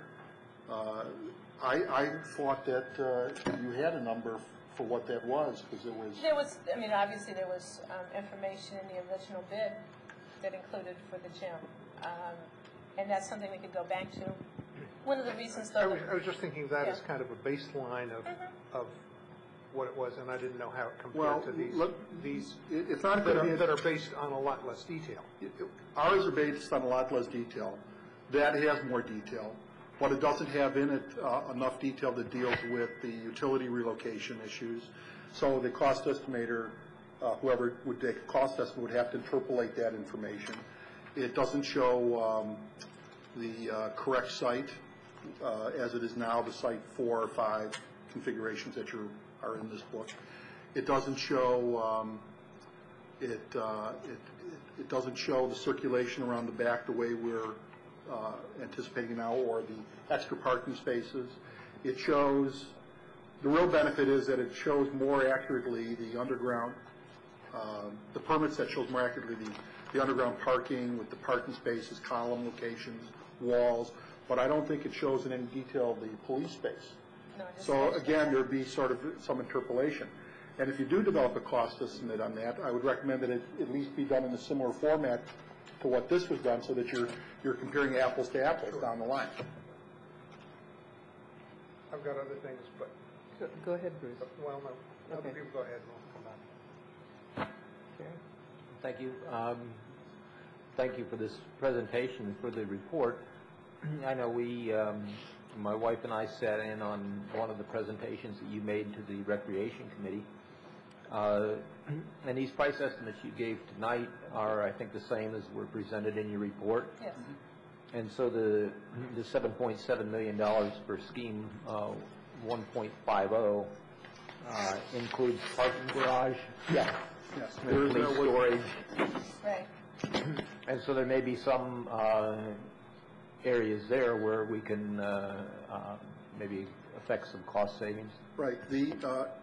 In the Tacoma Park website, Suzanne added the summary of the estimates that we produced for her. This wasn't part of the feasibility study. We did this as a I'm so much into transparency that I put up something that we wasn't just had expecting me to put up. But it's a helpful spreadsheet. After the report was done, Suzanne and I talked a little bit on the phone, and we thought that there needed to be some elaboration on what the numbers mean.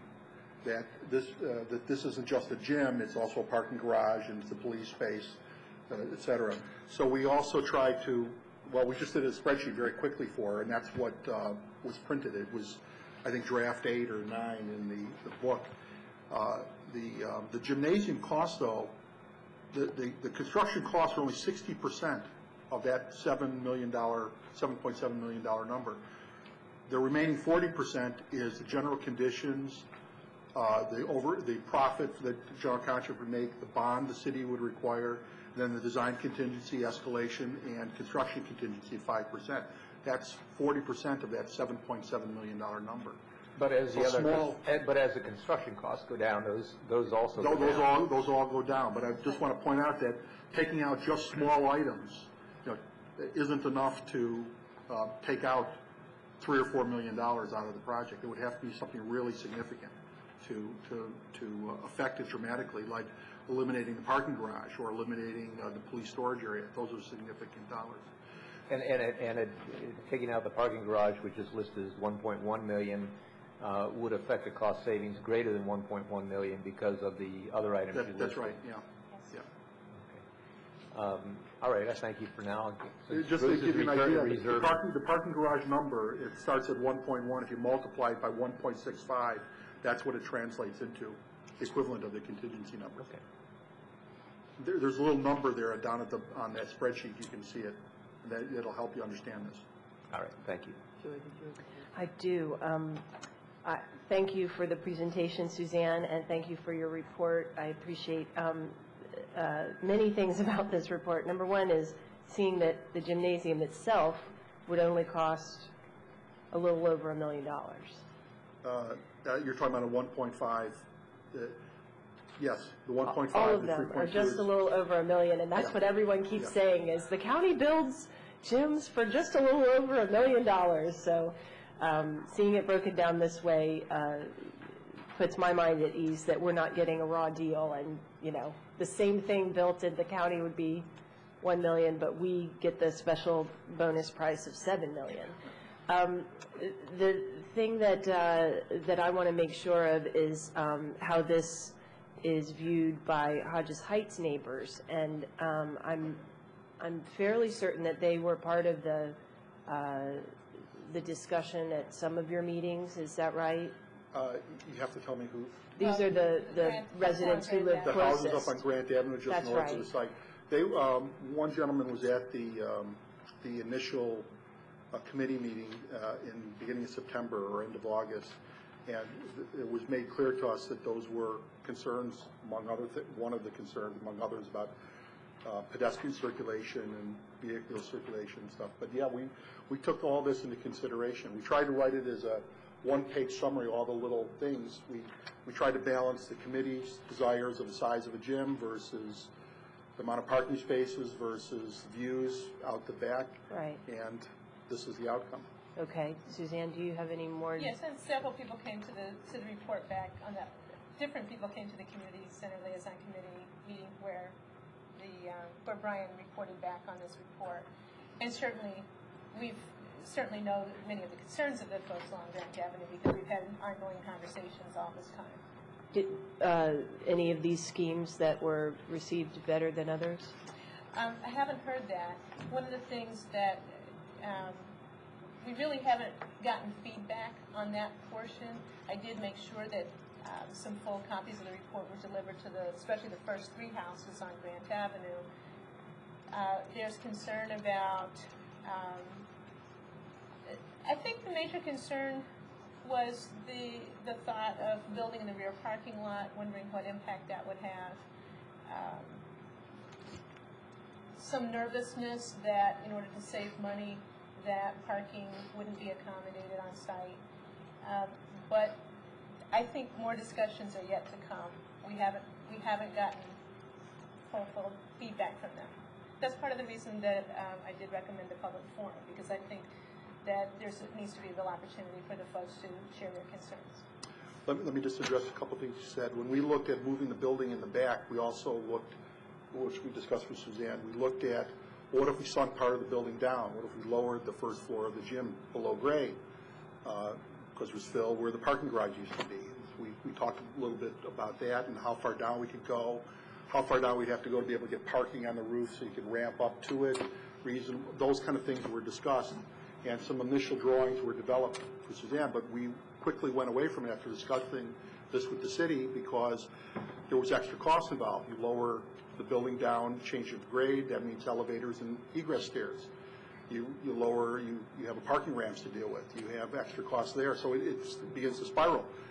a lot of private schools in the Washington, D.C. area are building their gyms below grade. I can think of two in Northwest Washington where the gyms are totally below grade and a playing surface above. Here, you can't go below grade too far because you're going to hit a tremendous amount of rock. So, and blasting costs, which you know are significant. So we talked about these things to try to mitigate the impact of the building on the northern neighbors. We also talked a little bit, you'll see in the drawings here, there's a section through the site. And you can see where the little red building was outlined. That's what the A building, the permit set drawing, the one that was originally done, what that height and size was. But we purposely showed that only to the roofs to keep an apples-to-apples comparison. But even that was a little bit higher because it didn't take into account the mansard roof, which went up another 6 to 8 feet, and proposed towers, which would have been higher, even on the back. Yeah, just to clarify on that, one of the things that we felt was probably particularly of interest to the folks along Grant Avenue were those massing schemes that are shown in the full report so that they can get a sense of how big the buildings would be. And one of the things that they looked at was ways to have trees to help block the view, have, set the road down behind a retaining wall a little bit so that you didn't have the mass of a building too close to a house. For example, the trees, each of the 3 schemes has an outline specification that we wrote for it. And we have to make an outline spec at this kind of feasibility study. We make some assumptions. So, for example, on the landscaping at the back, just at the back, we obviously weren't doing anything in the front of your building. We thought, we looked at plotting down 20 trees, and at first, to give the cost estimator something to budget, we were going to do much smaller caliper trees. You're all familiar with the cost of planting things, and a small caliper tree would just take too long to grow in. So we decided to push it up to a 5-inch caliper tree. Well, 20 trees at 5-inch caliper, his estimate was $2,000 a tree. So that's $40,000. By the time you figure in that 1.65 multiplier for escalation, contingency, et cetera, you're up to $65,000 for trees. What? That's a cost estimate. That's what the purpose of this is. As you go along and you find ways to lower costs. Maybe it isn't going to be 5-inch caliper trees. Maybe it's smaller. Maybe a smaller number of trees. So you cut that number in half. And that's how you do that on all the items. Another example is on that one scheme in the back, the 3.2, where we have the retaining wall. The initial mandatory referral talked about a lot of landscaping and planting and everything. So we put in the budget now, not only a retaining wall going along the back, but a concrete retaining wall to hold it, but a stone facing, so it would look nice to the neighbors and people coming. It wouldn't have it would have a more garden-like appearance. Well, the estimator's number for that is $130,000 just for the stone facing. Multiply that by 1.65, and you're approaching $250,000. So, but that could come out. So those are the ways to bring the cost down from the numbers that you see here, or to find a way to eliminate the retaining wall entirely. But the retaining wall went in 2 locations because we had to have extra parking to be able to solve the problem. Those are the issues. And when we did the cost estimate, I tend to err on the side of the worst case scenario. So we thought that these should be covered, and that's where. Yeah, I guess one of the things I'd like to mention is that as I see kind of a discussion of this going forward, I see 2 different things, 2 different activities. One is clarification about what the community wants in terms of the program. Do you want to be able to have 2 activities going on at the same time? Do you want the decorative facade? Those kinds of things. What is it that you want to see here? The other side is, are there elements that we can reduce in terms of cost and that kind of thing? So from the cost side, work down from the cost side and get clarity on what people want to see in terms of a use. And then you come up with more of a program, more of a number that you can work with. And I think, I hear 2 different kinds of things. One of the things I hear are people saying, well, what can I get for $3 million or $3.5 million? I mean, you can get a lot of things, but people were interested in a gym. And so then the question is if that's really the case, and if you want a certain activity, types of activities in a gym, then you need to start with that and work out. If you want something else, then you can define that, and you can get a price for that. And similarly, if there's some things in here that we feel are not as important, a fitness room, a stone facing, trees, or whatever, those are things that we can start whittling down to see what kind of price is realistic for us to pursue.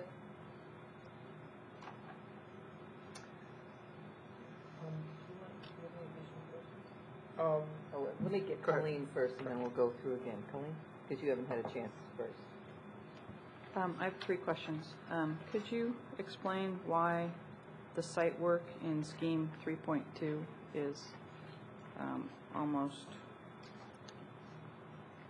significantly more than it is for the other? It has, there was a lot more. That's where the retaining wall and the road circus went behind the building.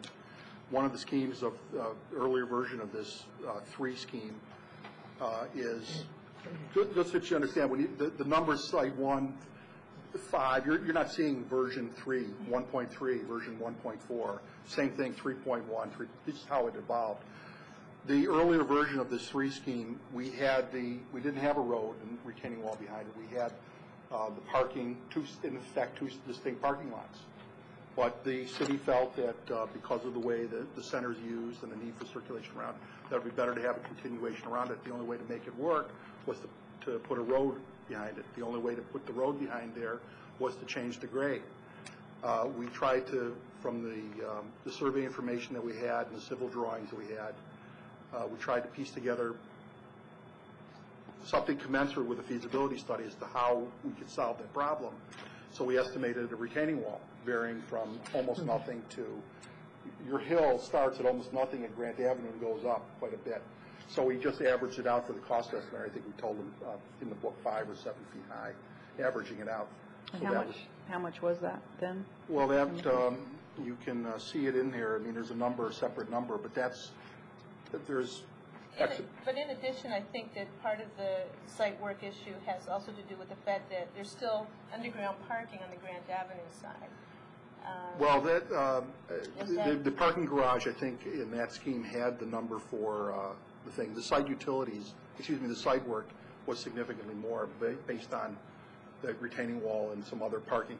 There were still some parking areas to be added in that the salient portion of the site 5. The land is coming from MNC PPC. Where the tool library used to be, and there's the hillside up to Ed Wilhelm Field. There's an idea of moving that, and so to allowing a little more parking in that area. So that's the other portion of the retaining wall. Okay. If you had to tell me, just your best guess, which of these 3 scenarios that you priced out here has the greatest potential for unknown cost increases, or which one has the least potential?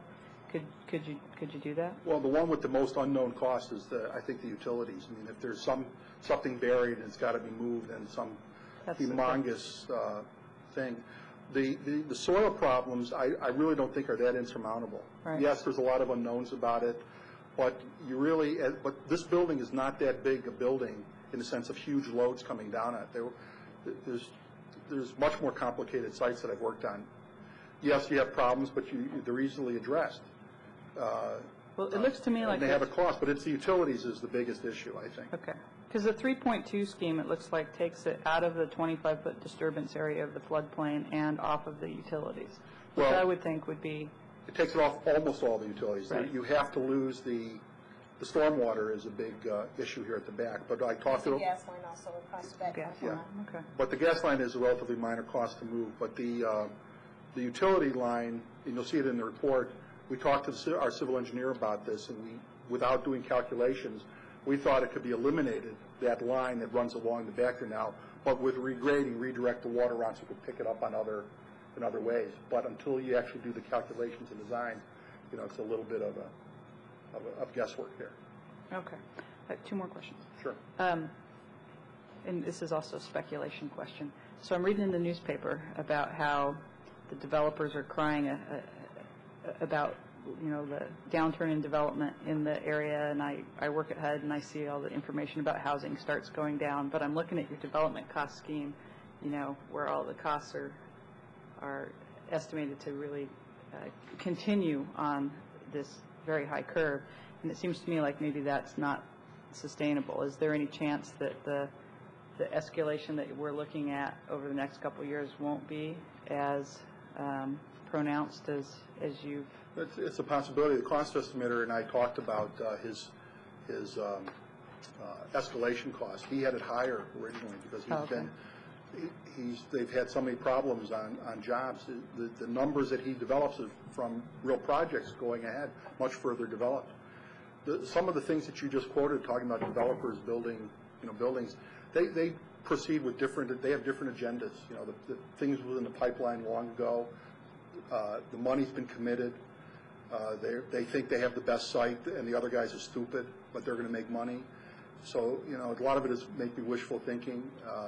That's what I'm told by, developer clients. And the costs, the costs are a major concern. One developer, I had a discussion with him last week. He's renovating or developing 500 acres of land, and it's going to be done in 2 years. He's got a contract now to do the work, but part of the contract has a fuel cost attachment to it that they price the fuel now, but if in 2.5 years his fuel cost is, because land movement is so heavy equipment intensive and fuel cost is such a large part of it, that he'll have to pay an extra on the fuel cost, and that's planned for now. Right. And you should just target it for just before the election, and then he'll have fuel discounts. Last question. You priced out a green roof, which is a great thing, and will be impacting stormwater by presumably adding a little bit more of an impermeable surface with the gymnasium. But I'm wondering, that is a cost that is huge. Yeah, it's huge. It's recoverable through the stormwater issues, but are there other appropriate kinds of green building activities, like maybe a solar roof that might generate some return on the investment? And have we looked at any other? We didn't look at that because that was beyond the scope here. Let me just give you an example, though, since you mentioned the green roof, what's involved in that. The cost estimator is very familiar with green roofs because he's working on one right now.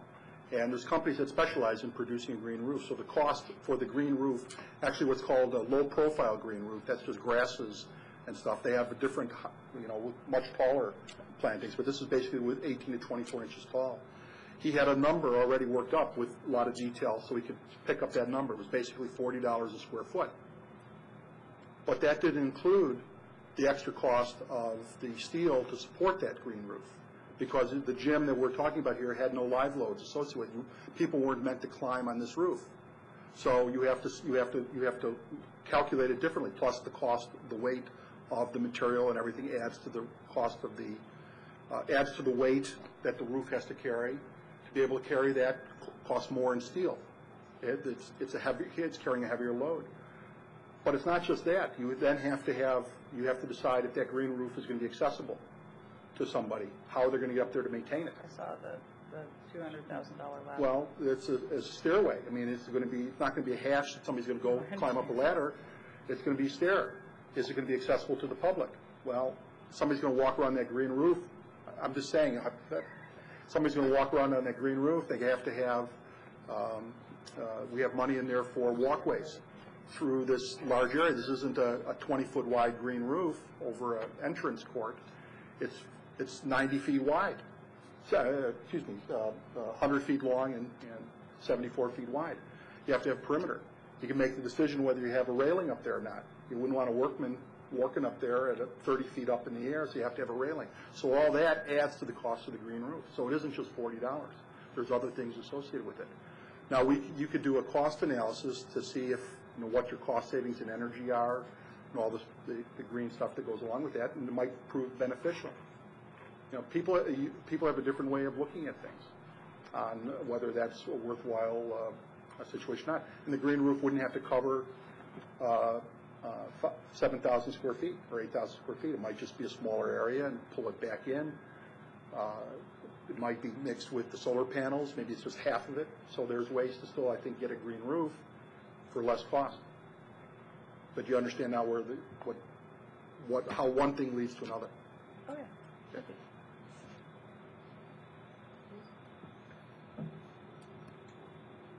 Can you explain how, if at all, any consideration for our existing pebble collection out on the pebble deck entered into anything that you looked at?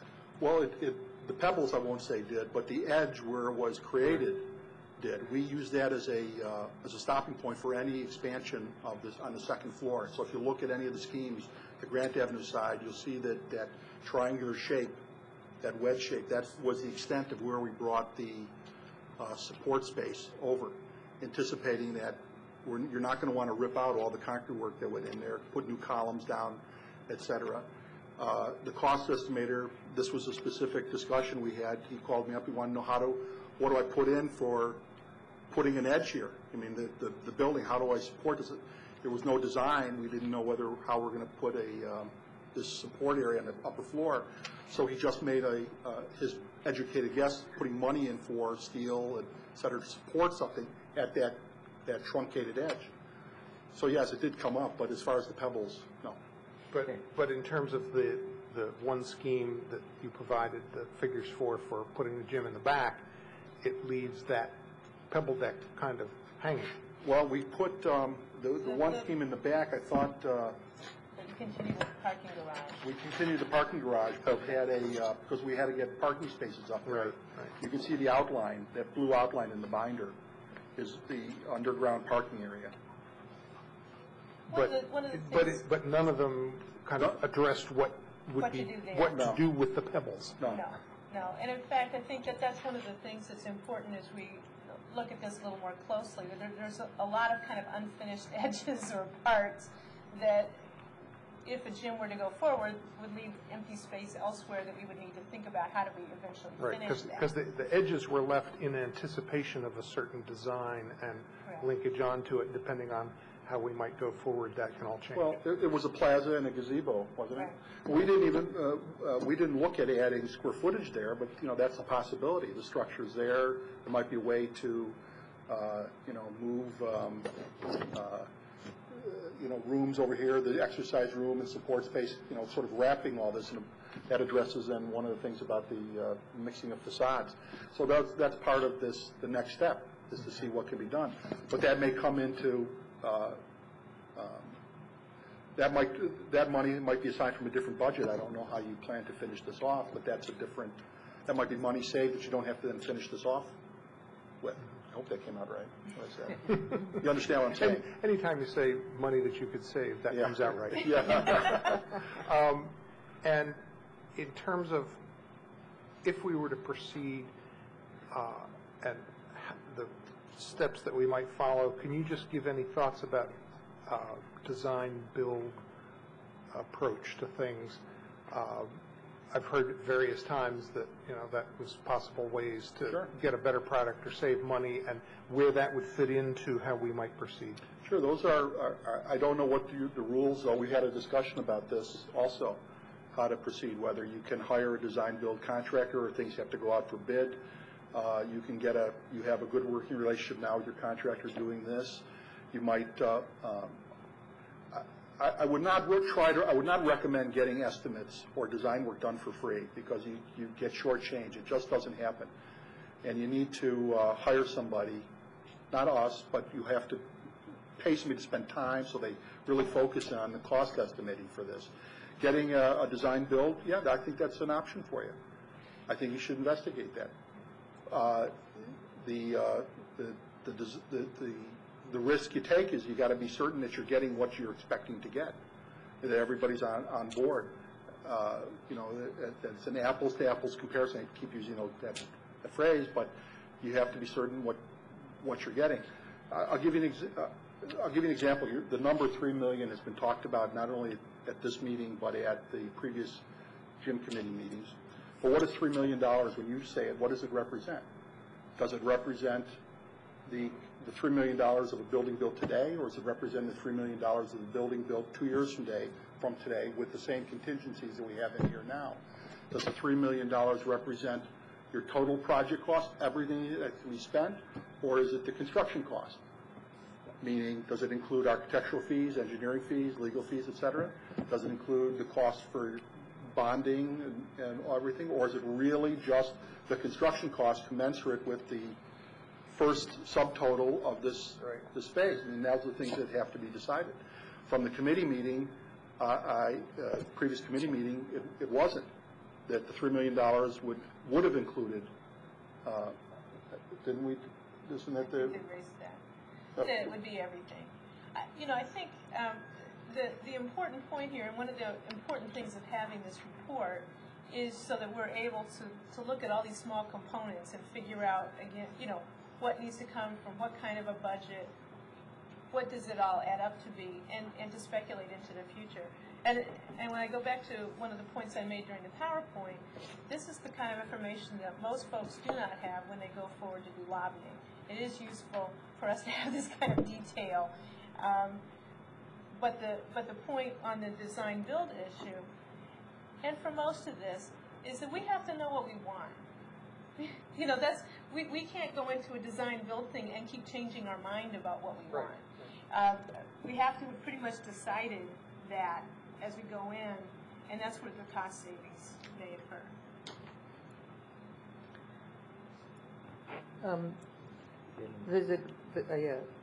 Let me just, because it sort of follows on what you were just saying. You said earlier that there's sort of a couple ways of looking at this. One is what do we want and working up from there, and the other is, setting a cost and sort of working down from there.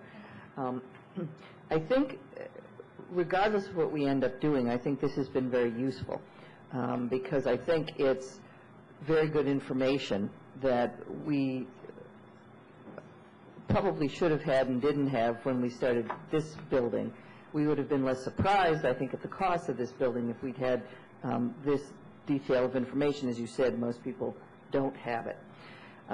There's also been some discussions with the school system, and after this report came out, I talked to some members of the county council and some members of our state delegation about, what we were finding.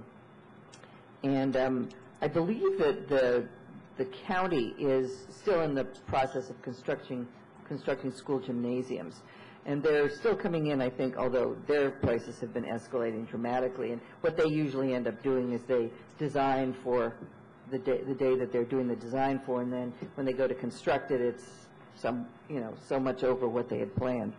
But they do seem to be able to build gymnasiums for less than we're talking about here. And there could be a number of possible reasons. Obviously, they're not sort of dealing with the kinds of site that we are.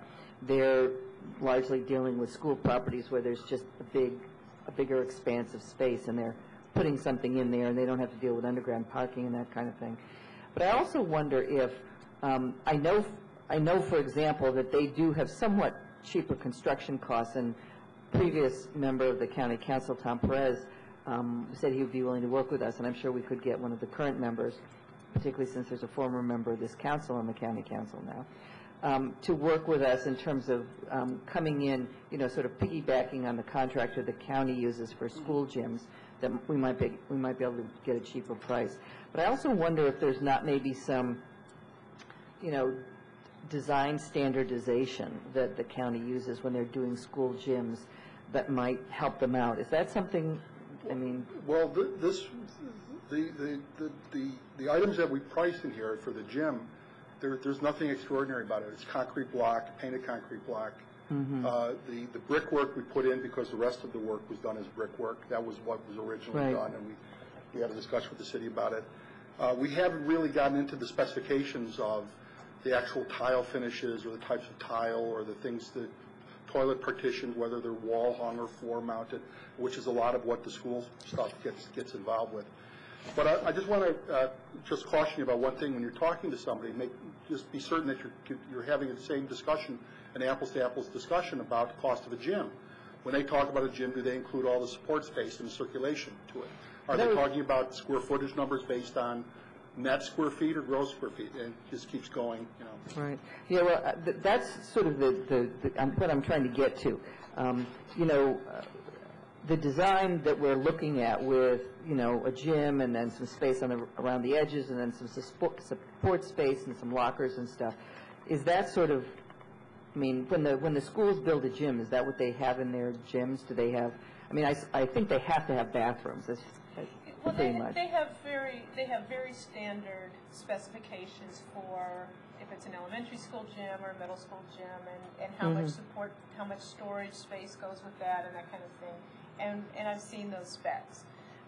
They also have a lot of detailed specs that you might not want to deal with that meet some other kinds of school district things that add money to their projects. Right. But many of the times, you know, they've already got the hallway, they've already got a building that's kind of anticipating a gym, and it has bathrooms and a variety of things. So, you know, when I have spoken to folks in the school facilities shops, they raise those issues, that they just price the little box of the gym, and that's normally what they look at. So it was a good discussion to have. I'd love to be able to sit down and have some time to go through these cost estimates with somebody that works with the cost estimates from the school system and from County Rec and other people who do this on a regular basis. I haven't seen anything that makes me think that we're out of line on these numbers, though. Yeah, well, I'm sure we have a more difficult site. I mean, one of the things that we learned in building the first part of the building was that building around an existing building is an incredibly expensive thing to do. And if we had, you know, a large open undeveloped space somewhere that we could just plop a building down, we could probably, you know, cut a lot of this cost off. But this is a already built out area, and other than putting the City of Tacoma Park's gym in Gaithersburg, I don't see where we get this large open space. Yes, just to echo what Kathy said about the importance of this data. When I started on the council several years ago, we were in the midst of making important decisions about the rest of the facility out here, and if I had this sort of data, I think it would have made the decisions that we made all the more easier and probably better. So I think we're already learning from what experiences we had previously, and this is a good start to this new process. But I think one of the things we learned from our previous experience was define what it is that we want and what the public wants, and then stick with it. Don't go wobbly towards the end when we find out that the price tag is maybe larger than we had contemplated. And then, as some of you will recall, that infamous night here in the chamber when we were looking at these beautiful artistic concepts of this faux Victorian building facade with all these wonderful touches to it, and then suddenly that was switched and we wound up with the drive-in bank. And of course people were horrified and disappointed. And of course, you know, this infamous concept value engineering, which got us from the faux Victorian facade to the drive-in bank, and then somewhere in between in the end, it's so important that when we're communicating with the public in particular, we stay the course and make sure that what we're presenting to them is a compilation of our best thinking about what kind of facility we really want. And then that leads us, I think, to another conclusion, which is that it's probably time to start communicating with folks out there. We did a mailing to them, which I think was very valuable. Let them know what the different options were, and not 4 or 5 or 15. I think the city staff, the council, and our advisors in the community, the rec group that have been working on this for a long time, need to come forward to the public and say, this is our best experience. We have people here who virtually live in these gyms. They know more about gyms than most other people in the community will ever know. And based on their best opinion, this is the kind of facility that we really should have. And if we can't have this one, we shouldn't have any. And then the public also needs to understand, because I don't think they do now, that we are talking about not just the gym, but we're talking about the parking, and we're talking about some changes in the police facility. I don't think many of them know that right now, but that's certainly a reason to start explaining soon what it is that we feel is necessary. So I think we should, as going forward, we should try to remember the lessons from our previous experience and try to apply them every step of the way. This is a good start with this data, but it's only a start. We were planning to hear from some of our liaison committee folks this evening, and then I think the council will have to decide what our next step is. But I want to make sure that I've got everyone's questions answered. Terry? Thank you, Mayor Porter. I just have a couple more questions, and kind of one for each of you on the finances, and then one other general question. But I know that when we attended the liaison committee and you gave your presentation, you said that these three numbers for the different schemes are not everything, right? And so I think as we're looking at what it's going to cost, we have to include an estimate for architectural fees and whatever the rest of the laundry list is, what you term soft costs. I guess the one question is, did you go back and make any kind of estimates on? No, I mean, I think there's two things. One is the estimates that are here include most of the soft costs. The major issue, the major item that's not included, and I'm happy if somebody can correct me, but my understanding is the major issue item that's not included is the architectural design costs. And that might range from about 10% of the project. I mean, there's different. It depends on approaches. Let me just interrupt you, because I want to be certain that everybody's on the same board. Right. Same thing with soft costs. When a developer talks about his project, total project cost, typically hard costs are the construction. Soft costs are architectural fees, the engineering fees, legal fees, financing fees. Those are all the soft costs. When the cost estimator talks about his soft costs in here, or you may have mentioned it in here, his soft costs are the general conditions, overhead and profit, the bonding, the design contingency. Those are the not the hard construction costs. Okay. So it gets a little fuzzy. So we have soft costs and we have soft costs. Right. Okay. So it's important to understand these terms. But also, I think you have to also budget not only the architectural fees, but it's important to say the engineering fees, structural, mechanical, electrical, civil, survey work. This kind of project will require an inordinate amount of testing. This county is going to require soils engineers to come out and inspect all this. It's all code requirements. I don't think that the concrete work and the steel work is going to require extensive amount of testing, but possibly some in the steel. But certainly the civil engineering aspect is going to be tremendous with the soil issues here. Testing costs are not in. He talks about it. He doesn't include testing costs. That's something the general contractor would typically do, but he'll pass it on to you. But I also think you have to budget your legal costs to do this. Time spent dealing with parks and planning, survey work. There's some issues about the property line that are sort of fuzzy. For example, we don't really know where this building sits vis-a-vis our property line. There's conflicting information. Off by a little bit. So I guess the bottom line is to say that this gives us the list that we need to know as we move forward, talking about what do we really want. It doesn't include everything that we need to know. It's not the complete menu. Call it the total project cost. No, your total project cost would be everything. If you had to write a check tomorrow to walk into a building and have a contractor turn the building over to you, you write him a check for X amount of dollars, this number doesn't reflect that. You need to develop that, I think, internally as to what your costs are. From past experience, what your legal fees, outside legal fees might be, if you have outside legal needs. If you have the needs for additional survey work. One of the things that Parks and Planning recommended, they didn't say it was going to be a requirement, they recommended that you get this property re-subdivided because there are too many old lot lines existing here. In the zoning analysis package, the zoning analysis that we put in here, this 8 or 10 page assessment we put in, we do this typically for all our projects, and it's meant to be an ongoing thing. It talks about there's a discrepancy between the amount of square footage from the tax records versus what's on 1D instrument. So those kind of things need to be clarified. And typically, the client always provides the survey work because that's where the biggest trouble comes from, is the survey. So those are costs that you have to define. And then there's printing costs for yourselves.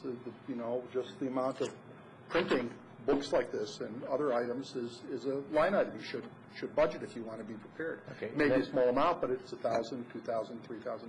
And then my question to you, Susie, is in your presentation, and I apologize if I missed it in your presentation, but you had a figure in there that said that you thought we needed to lobby for $7 million.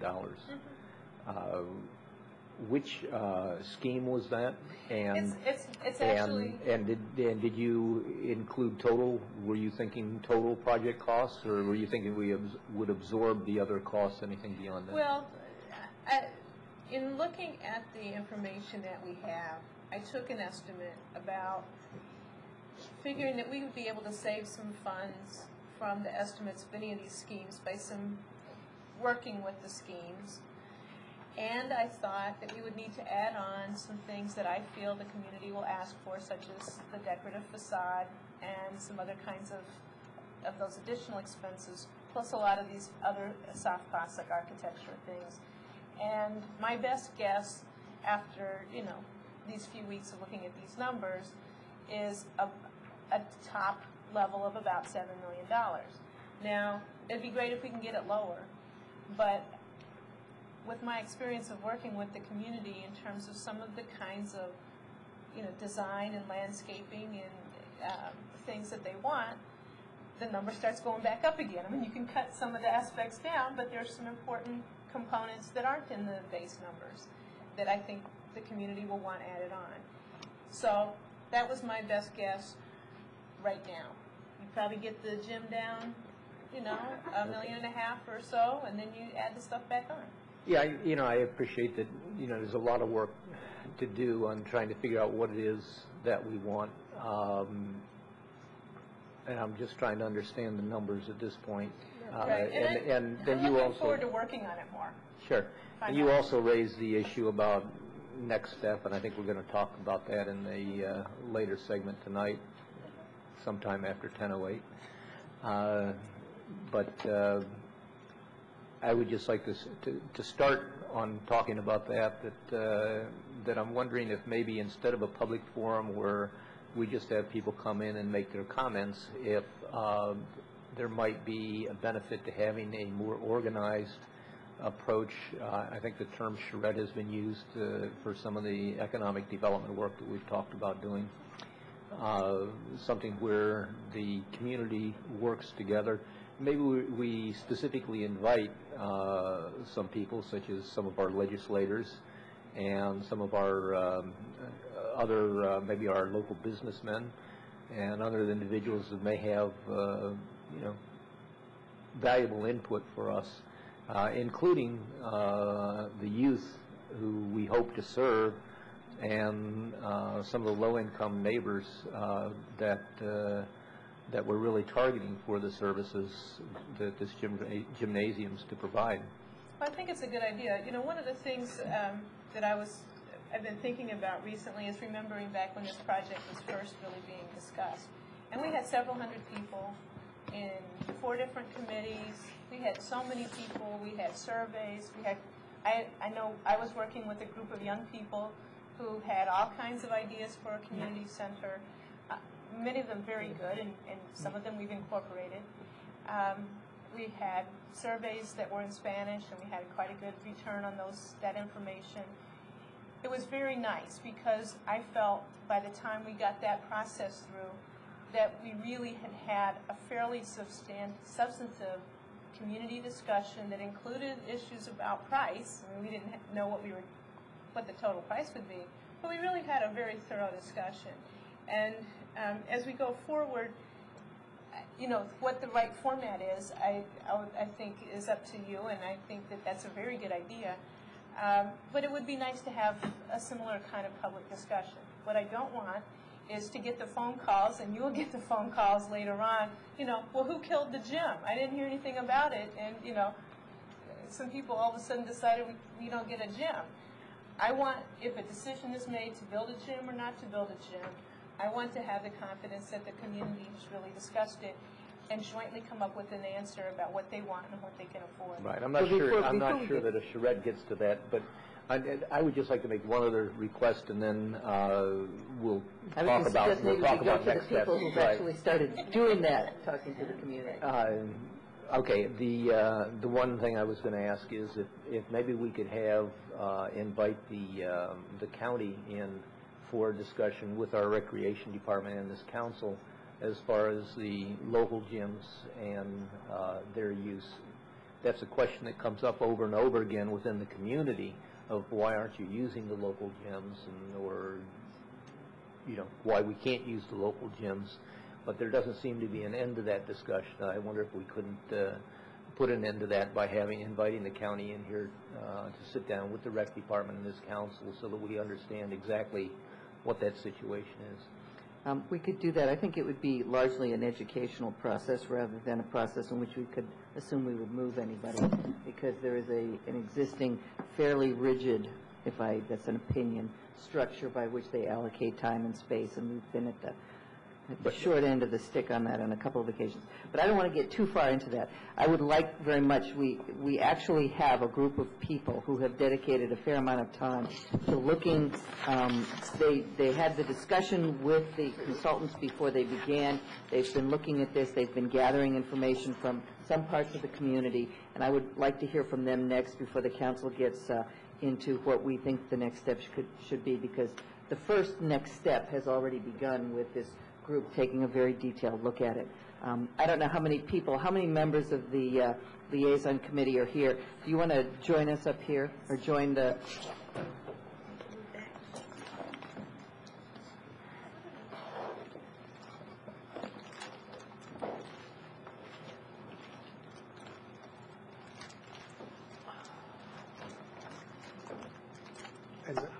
And there's a briefcase up here under the table. You might want to. Finders keepers. You might want to go through.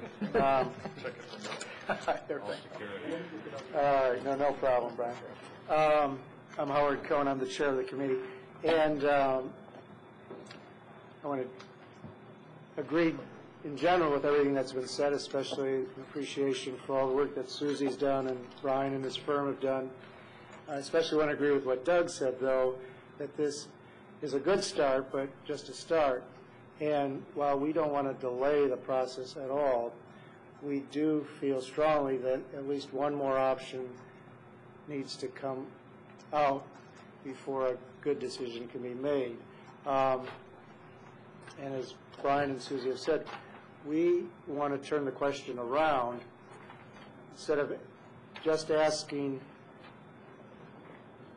what is the cost of an ideal gym, we want to say what kind of gym can we get for a certain cost, and we suggest $3.5 million as that cost, as the cap on the project. We'd like to put that option out as part of the ultimate decision, and we'd like to work with Susie and Brian and his firm, and also second the suggestion that the county school system, which does do this sort of thing on a regular basis, be brought in and help us. Whether how formally that's done, I guess, is up to you. But we think it's a very good idea to get their expertise. I think that's the gist of what we want to say. Is there anything else anyone else would like to add? Well, I think what we were talking about was that there needs to be time to develop some of these ideas. We need to collect more data. We need to hear from all these different people. And at the same time, as it's been mentioned up on the podium there, there is no, I mean, it can be done in parallel with the public being brought in. In other words, this is not a serial. This does not need to take place serially. In other words, we can also do whatever outreach, whatever you want to call it, do that. That doesn't conflict. That's just more information. So these two parallel paths can be conducted at the same time. But the general consensus, and I think everybody agreed, is that we do need, this is not a decision that should be or can be made, like that. Mm-hmm. Does anybody have questions for the committee? I don't have questions, I have comments. My reaction is that I think it's premature to do that, and I'd like to just back up and think about how this all happened. We had a desire for a gymnasium to meet certain needs in the community, and then as we had community meetings and found that there were many other things that people wanted in a community center, we went ahead with some great plans for an art room with ceramic kiln and computer center with multiple rooms and many computers, a teen room and a game room, dance studio, and we really didn't cut corners there. And at some point when we realized we didn't have enough money, we said, okay, let's postpone the gym. We're going to get started, and we're going to do the gym later. And I really don't like the idea that we would now go ahead and we would cut back on the gym just so we could say that, well, we did the gym. I think we need to bite the bullet and look at what it is that we need to do to really come up with a gym that has the size gymnasium that is really the desired size for the community use and includes the seating capacity that really meets the needs of the programs. And it's not just a gymnasium for basketball. It's a gymnasium for many other uses, including after-school programs, mentoring programs, and the workout room and things that the community has wanted and still wants. I appreciate that it's very difficult, and these estimates make it very, very hard to say how are we going to do this. But I think we need to tighten up our shoelaces and approach this with the same enthusiasm that we approach the rest of the community center. I think it says, because of the changing dynamics of the construction business and of the finances involved, it means maybe we need to use a different approach. I certainly agree with Councilmember Berry that we've already started on a different approach, and it's a good approach by getting these types of estimates that we received tonight. But I think there are parts of this community that we've learned as we went through this process that felt like they weren't included in some of the decisions that we can work harder and bring into the decision-making process. And hopefully we also find new ways of finding the money. I think Susie has made some good suggestions on how we can continue to use the same approach in addressing this with the state and the county. But I think as a community, I think we're pretty good, pretty creative, and I just don't like the idea of saying let's set a low threshold that we think we can hit soon, and then that gives us what we want. We'll settle for that. I don't want to settle for it. I want to have the full-size gymnasium with the seating capacity that allows us to provide the programs that the community has said in the past that they want, and that I think the rec department can support. I'm glad you mentioned that because I forgot to. And one of the avenues that I think we need to look at along the lines of getting what we really want, as you talk about it, is where do you get the money? And in my mind, it flips right over to the TASD report. In the TASD report, it was estimated that the county owes us on the order of $750,000 to $1 million for the services that we deliver that's duplicated. And so if we can get a decent portion of that money from the county, that could finance the bonding of building the gym. So I think that needs to be added into our avenue of exploration, is getting a little bit hard-nosed and getting that money out of the county, because that's a year-by-year contribution. I'd like, let me just, can I I'd just, like to come go ahead. Also, I'd like to come back to what I understood your point, or I hope I understood your point today. We can. I don't think there's anyone in this group that disagrees with you that what we want is a gym that works for the community.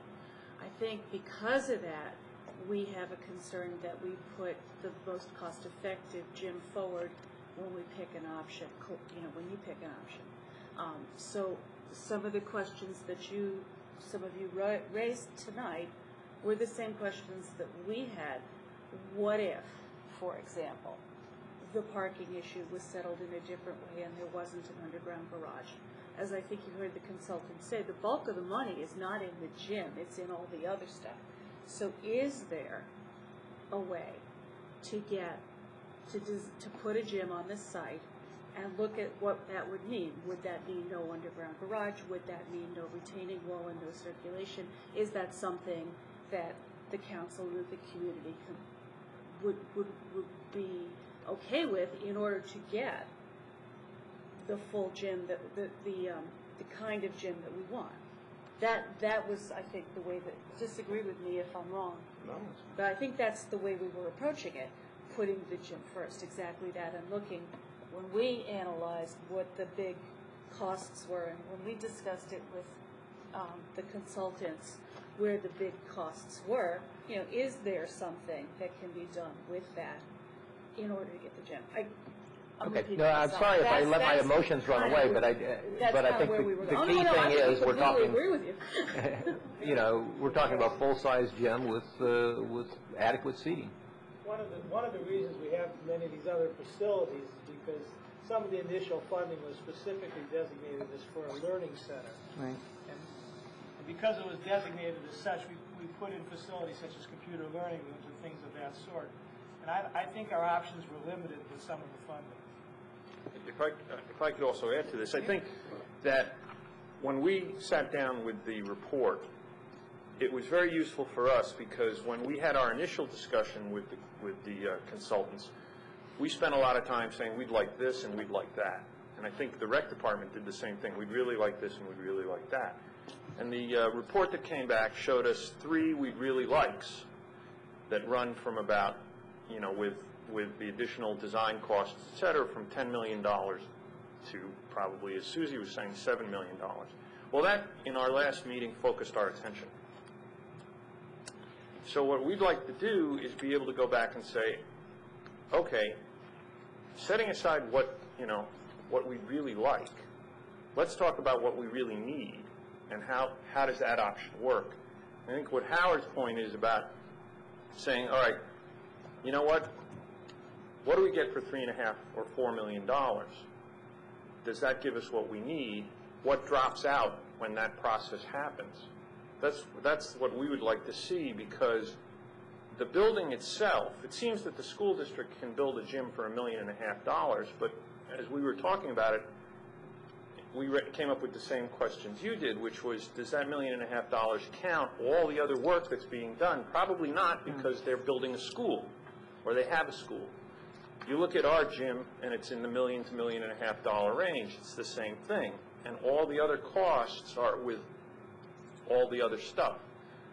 So if we say we got $3.5 million, $1.5 million for a gym, and what? That's what we would like to work with the architects, the consultants. I'd be willing to do that if we said we want building D, gymnasium D, and $3.5 million or whatever. What's the lowest price you can come up with for that? Well, the other thing is that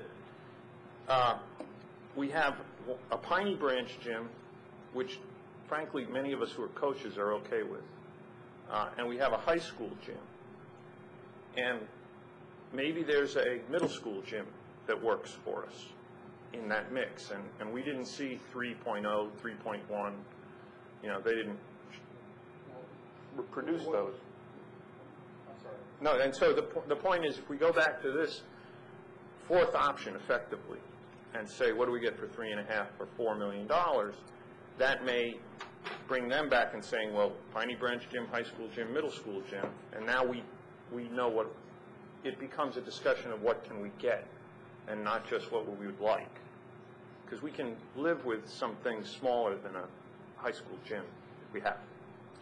I think also for me, going to my neighbors, there's a huge jump between, Councilmember Austin Lee had the same question. Well, the county says we can build the gym for $1.5 million.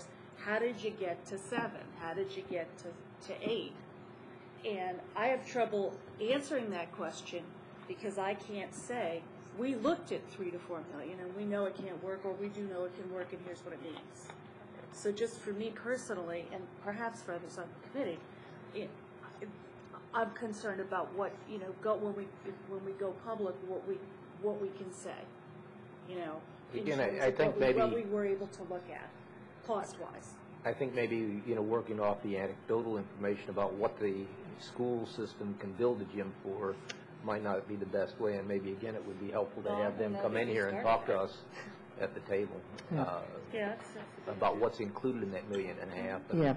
I was going to say apples to apples. I think there's a couple things to throw into the mix here. One is that I can understand why the school systems would be somewhat cheaper than ours. I mean, I think if they were to build a gym on the site that we've got, they would probably approach something like the cost that we're looking at. I don't think it's in the design. My guess is it's in the site work and the problem with the utilities.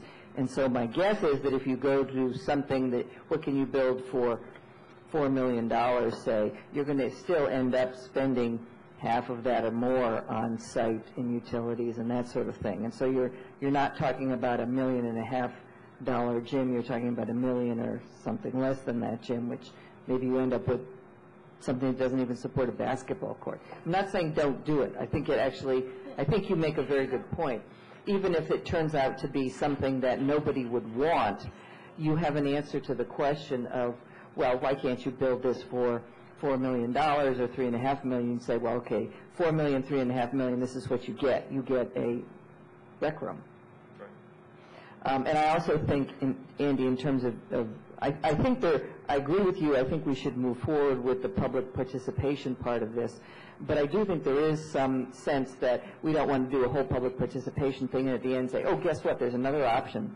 No, we don't. So there is a little bit of some things that have to come after other things. The other point that I wanted to make, and I'll stop being the wet blanket in just a minute. The other thing I wanted to say is I don't think it would be easy to raise, what do we have, depending on whether you count the county money, which has just been introduced to the county council. Nobody's actually introduced it as legislation. Without that $320 that we're asking for from the county council, we have only about $1.5 million. And that has not been easy to get. I've been, 6 years now? I've been showing up at the state legislature and to the county council, and they're getting to the point that they see me and they all grab their wallets and run in the other direction. But I don't think it would be easy for us to go back there and get another $5, $6, $7 million. I will tell you, the first question they're going to ask me if I go and ask them for more money is, and they already have, is what's the city putting into this? And we made big strides in raising money from other levels of government for the part of the building we have so far when we went ahead and sunk some of our own money into it. Then they knew we were serious and we were willing to put up something too. And I don't see us raising significant sums without doing that. So, as I said, I'm being the wet blanket on this discussion here, but I really do think we have to be serious about some of those things. And if we want to go back to the legislature and want to go back to the county council, I think we need to go back with a commitment of our own in order to show them this is what we're doing and this is what we'd like you to do, which is nothing contradictory to your point, Andy, but it's just that they want to know that we're serious about putting some of our own resources into this too. But I don't have a problem with sort of saying, okay, if we said, you know, put the limit at 3.5 or 4 million, you know, what do we get? And then we look at that and we either say, you know, this gets the basics from what we wanted, or no, it doesn't, and there's no point pursuing this. My recollection, Terry, is from the very beginning, it wasn't so much a gym as it was a place for active recreation. And that turned into a gym pretty quickly because the gym is such a versatile building. But there was a sense of attracting teens, which I think we are doing already some with the teen center, and younger children, and giving them a place where they weren't just, you know, studying or doing crafts, but they had some space to do active recreation. So, you know, I would be willing to look at this other alternative and just sort of see what it looks like. And then once we see what it looks like, now I'm reading the mind of our city manager, and what she's thinking is it's going to cost something to do this. So I think we on the council, if we ask for another alternative, we should be aware that there's going to be a price on getting that alternative. And so we ought not to just ask it for the sake of looking at other alternatives. We ought to, but I think that the point that's been made about, you know, people are going to say to us, well, why couldn't you get it for $4 million? And we say, okay, this is what $4 million buys you. And then we can say, okay, put it out to the community, and the community says, no, that's not even worth doing, so we have to go for more. Colleen? I think that while I would agree with much of what you say there, I think there's another issue that putting out the question of what can we get for X dollars sets up an expectation that that you then, you know, as a politician, then I have to respond to that and deal with an expectation that in fact you could be successful at developing a gym for $3.5 million, and that's difficult. And it's already difficult to negotiate between the people who don't want the city to spend any more money and the people who want a gym at all costs. And then you kind of put out this middle ground, and then to have to go back to those folks and explain, well, I know that you heard this in the paper and that we talked about it, but here's why that wouldn't work. I personally think it's going to be more difficult for me to go back to my constituents and explain why the $3.5 million gym won't work than to go to my constituents once and sell what really rises to the top as the best option. It's obvious from looking at the numbers that as soon as we talk about a gymnasium, we don't get to just talk about the gymnasium. We have to, as the mayor pointed out earlier, you know, we're not building on a vacant lot. We're building on existing parking. So we have to replace existing parking. Anything that we do seems to affect the police prisoner access routes, and so we have to address that. And then there are some things where it just makes sense to address it now as we're doing the gymnasium, some small corrections to things that didn't get done before, but also just some things that we ultimately are going to need, and it'd be a lot less expensive to do them now as a part of the planning. So I'm hesitant to go forward with what can we get for X dollars solution for that reason, and I just wanted to throw that out to you. Could I just quickly say something? And that is that I think on our advisory committee, we have many of the people who were, at least initially, the let's build a gym at all costs folks, including myself. He's in my ward. I'll claim him. Yeah, she's stuck with me. But I think we have to tell you that we have suffered severe sticker shock, and we take the mayor's points very seriously, and we are very concerned about that, and that's why we want to go back and see if there's not a fourth option. We'd love to build the $10 million gym. We really would.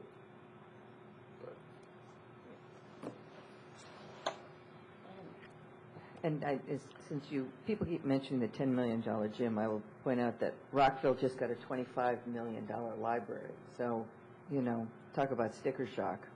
We're not the only people going through that. I forget how much their library started off being, but it ended up being like $25 million. A couple things. One is I liked what I heard from council members when they talked about we're doing things differently now because of what we learned from the community center. One of those things I would argue is that we would use the higher number instead of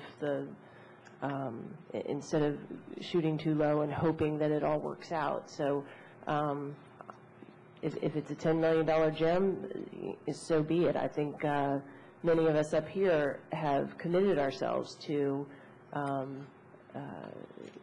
getting this project done. I mean, finishing it with integrity. This is information that we've now gained, as Council Member Berry suggested, we need to, with haste, get this information out to the public so that they can consider this with us. It is a topic of interest for many people. And I think what's especially important about this summary table is that it does show that the gym price is right around what the county pays. That's what I'd like to publicize, is just, this table, 3 schemes, all of them with a reasonably priced gym. This project has been expensive because of building on this site, and it's not as if we could say, well, these prices are all too high, and we're going to go and bid on, one of the gym models that we could just plunk down for $3 million. I don't think there's a there. I think that we have this site to deal with. Maybe there are some additional configurations that could be considered. So boiling it all down, what I'd like to see us do, and what I've kind of heard suggested, is that we publish these numbers as soon as possible, let people know what the time frame is for reviewing this issue, give the committee the chance to have further discussion with the consultant, give the committee the direction that the council would like them to explore options, if that be, seeing what $4 million can get you, so be it, as long as it doesn't cost us anywhere near that to get the estimate. And then maybe having more discussions with the school system, see what we can do there. What I want to make sure of is that we don't make the mistakes that we made before, where we went for the low number, we did the value engineering, we had some money in hand, so we were shooting for, $6 or $7 million community center. Well, it was double that.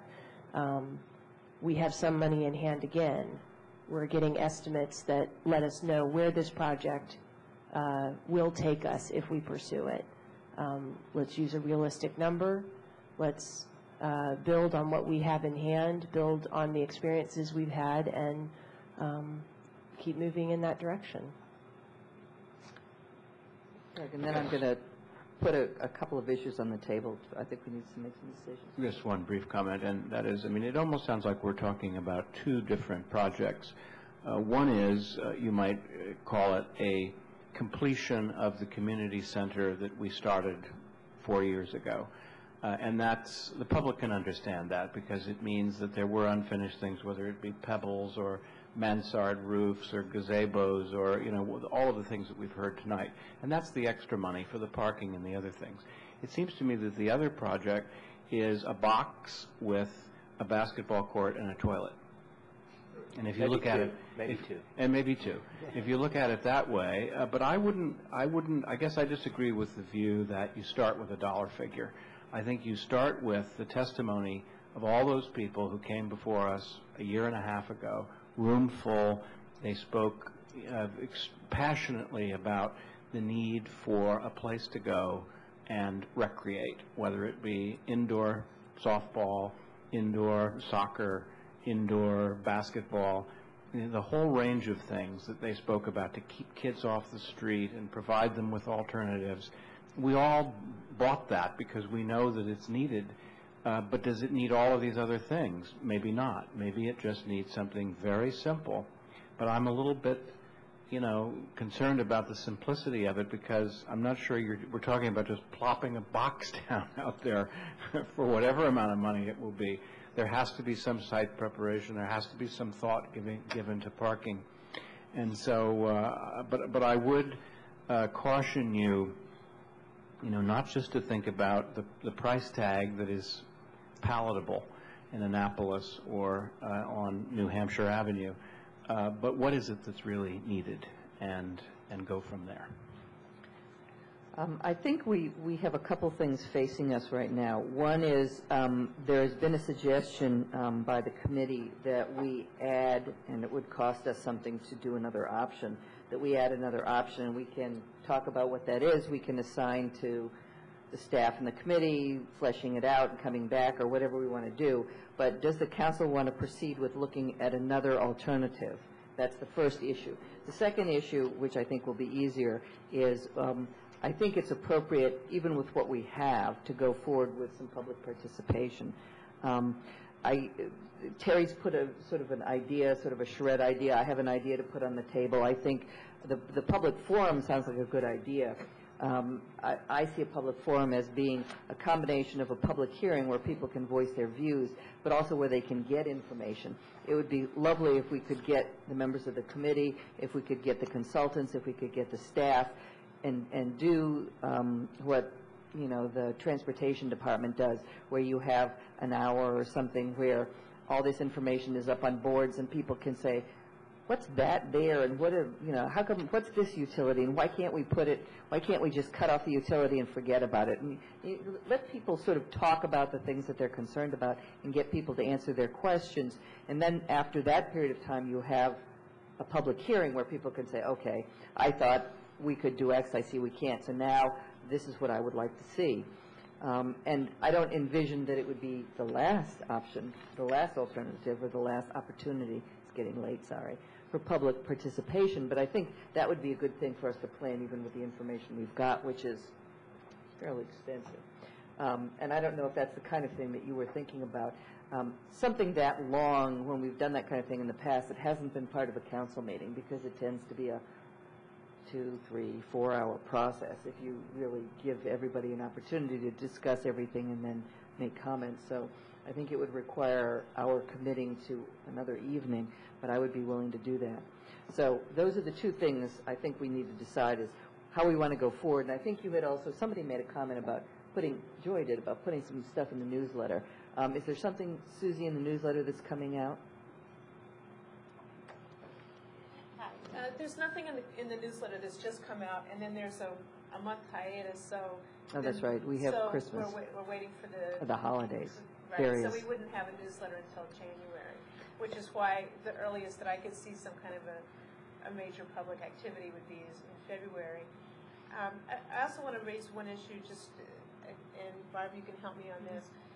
In order for us to get further information from the current consultant, it would need to be something that would be less than 25% of their current contract, and likely to be an hourly amount. So there's a certain level of work that we could do without it going back out to bid and do another major kind of contract issue. Yeah, one of the things we may need to clarify is the 25% rule, if you will, that Susie's referring to generally talks about adding on to an existing contract. One thing I'd need to clarify with the city attorney's office is, in essence, ANCL's work is done. They've delivered their report they were scheduled to deliver. So I'd need legal guidance in terms of whether it's a 25% of the contract or we're in an hourly rate situation that would take us up to the professional service threshold that I can authorize of $5,000. The other thing I think that we could probably make a legitimate argument if the council wants to explore more options that would exceed, say, $5,000 is certainly we're building upon an existing party's work. It could almost be a sole source procurement. I think that would be reasonable. Didn't we ask them for hourly cost in the contract already with the idea that we might add some things on? Yes, we have that information. Okay. Terry? I'd like to respond to your two issues that you raised. Number one, I feel like we do need a little bit more information. I think it would be very helpful to get, for the three scenarios that were presented, a response from staff on the soft costs that were not itemized in the report. I would also find it very helpful from the city manager. Last week we got the financial report. I think it would be helpful to look at the borrowing scenarios and kind of what you would feel comfortable with as far as the city committing as far as additional funds to the overall community center project. And as far as the suggestion for another scenario, I'm not ready to do that at this point. And then on the question about the next step, I think some kind of a facilitated process with the community outside of a council meeting itself, where it had two purposes. One is, passing along the information that we have, and then getting some feedback from the community on what their desires are and kind of the strengths of those desires for gymnasium, or let's just say for completion of the community center project as originally envisioned. Could we take a straw poll and just boil this all down and have a simple vote? Well, I think you're talking about going forward with another cost estimate. Is that what you're talking about? The list of things that you suggested, let's just go through them. Who suggested? I did or Terry did? I thought you said there are a series of decisions we need to make. Yeah, there's two, and I'm assuming that it's not going to be some public participation thing is not going to be controversial. I doubt if we're going to get anybody who says the public should have no part of this discussion. So I think the thing that we have to sort of decide is Terry's listed some things that he would like to see some more information on. I think all but one of those things doesn't require paying fees to the architect. Am I right? Like if you ask for other kinds of costs, that may not be the architecture firm. It's probably Susie. Right. I don't remember what all your things were, but it struck me that except for the last item, which you were not willing to go forward with, the other things are staff. And so this is a request essentially to the city manager.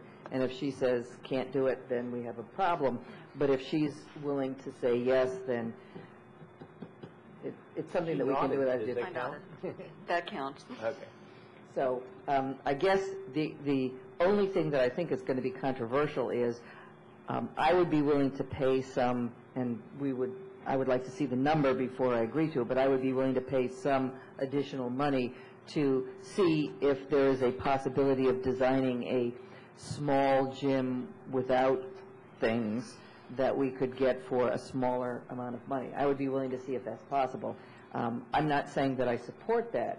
I don't know whether I would support it or not until I saw it. I mean, obviously, if you get zero parking for that, I'm going to have a problem with it because we made a promise to the people who live in the area of this building that we wouldn't sort of push the parking off on them.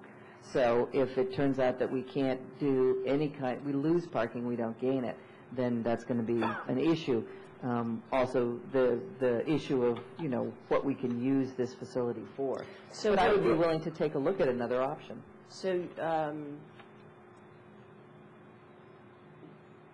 maybe we should see where the breakdown in numbers is in terms of authorizing the city manager to figure out how to pay for it, let us know, but allow the option to be, the additional options to be explored regardless.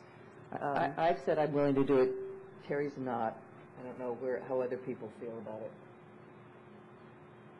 You know, what I'd like to say is that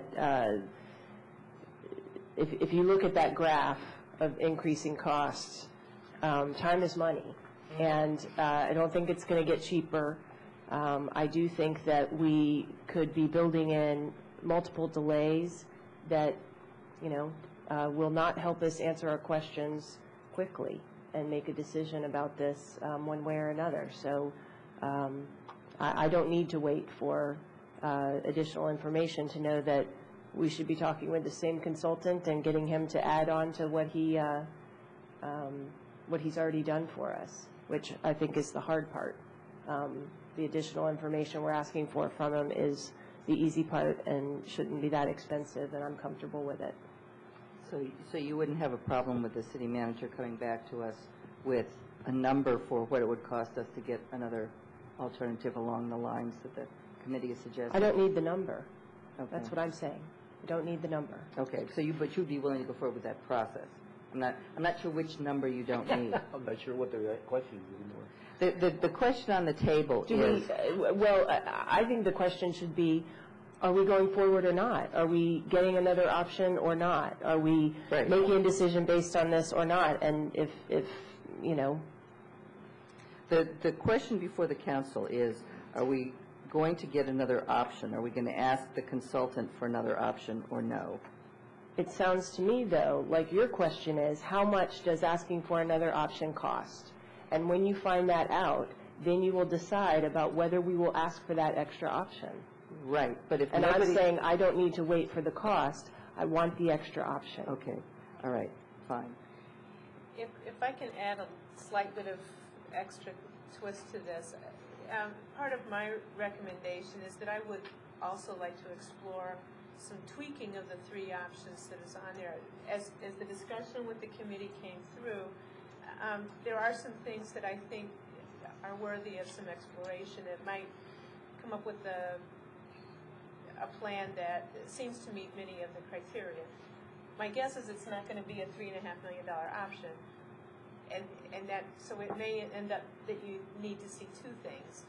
But I do feel that it would be useful to explore some of the suggestions, and I think that those could be done relatively quickly and inexpensively. Okay.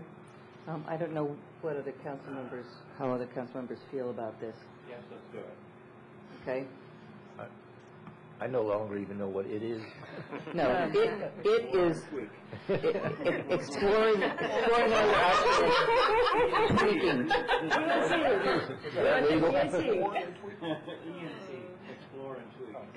Well, I'll be the fourth vote in that I don't particularly feel the need to do that, but I think that if there are three other council people who want to do that, it doesn't seem like it's a significant cost, and I don't think it's going to take that much time, so I will support that effort. Okay.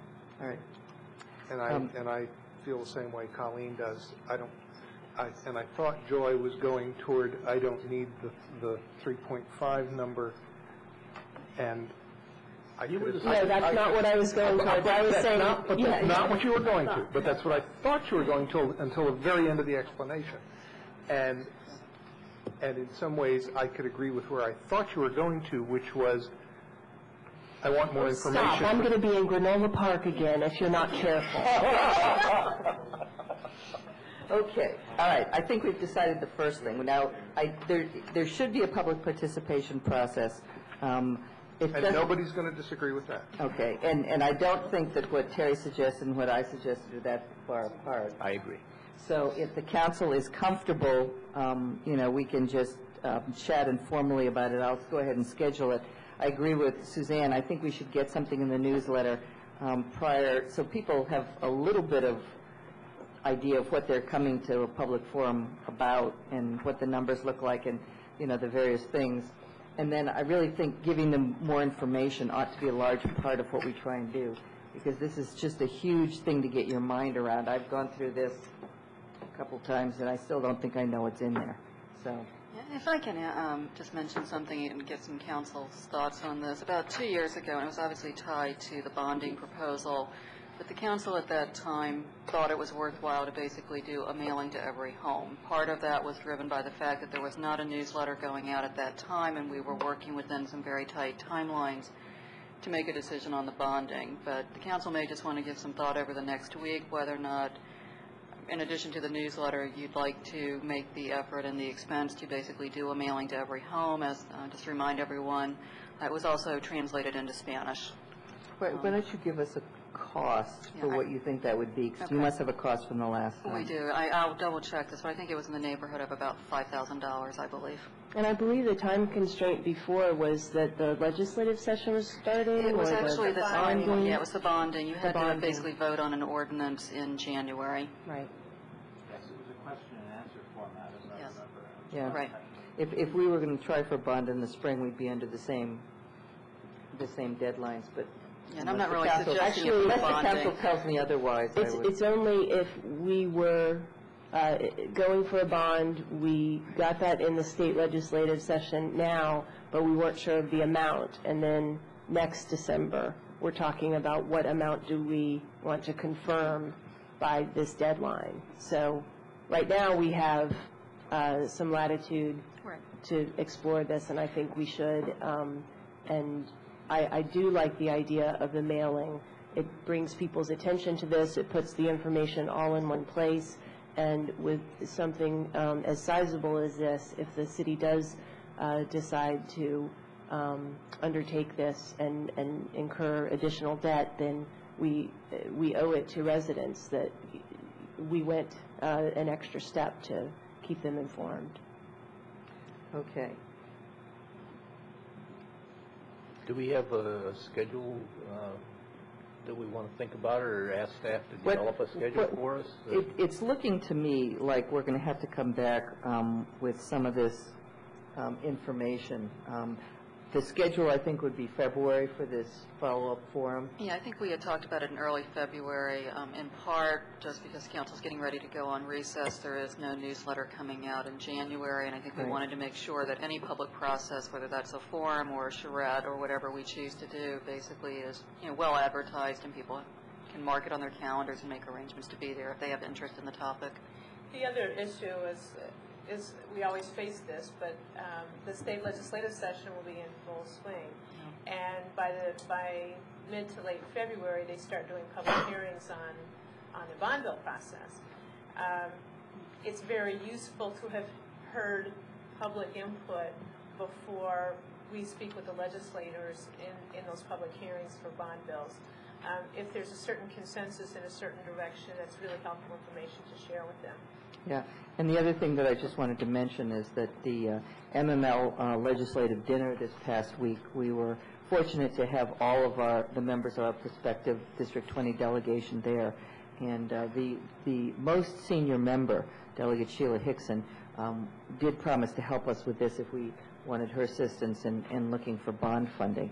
Unfortunately, we only have one senior member, but she is more than willing to be helpful, and I'm sure her other colleagues will be able to assist her. So I think we should move forward.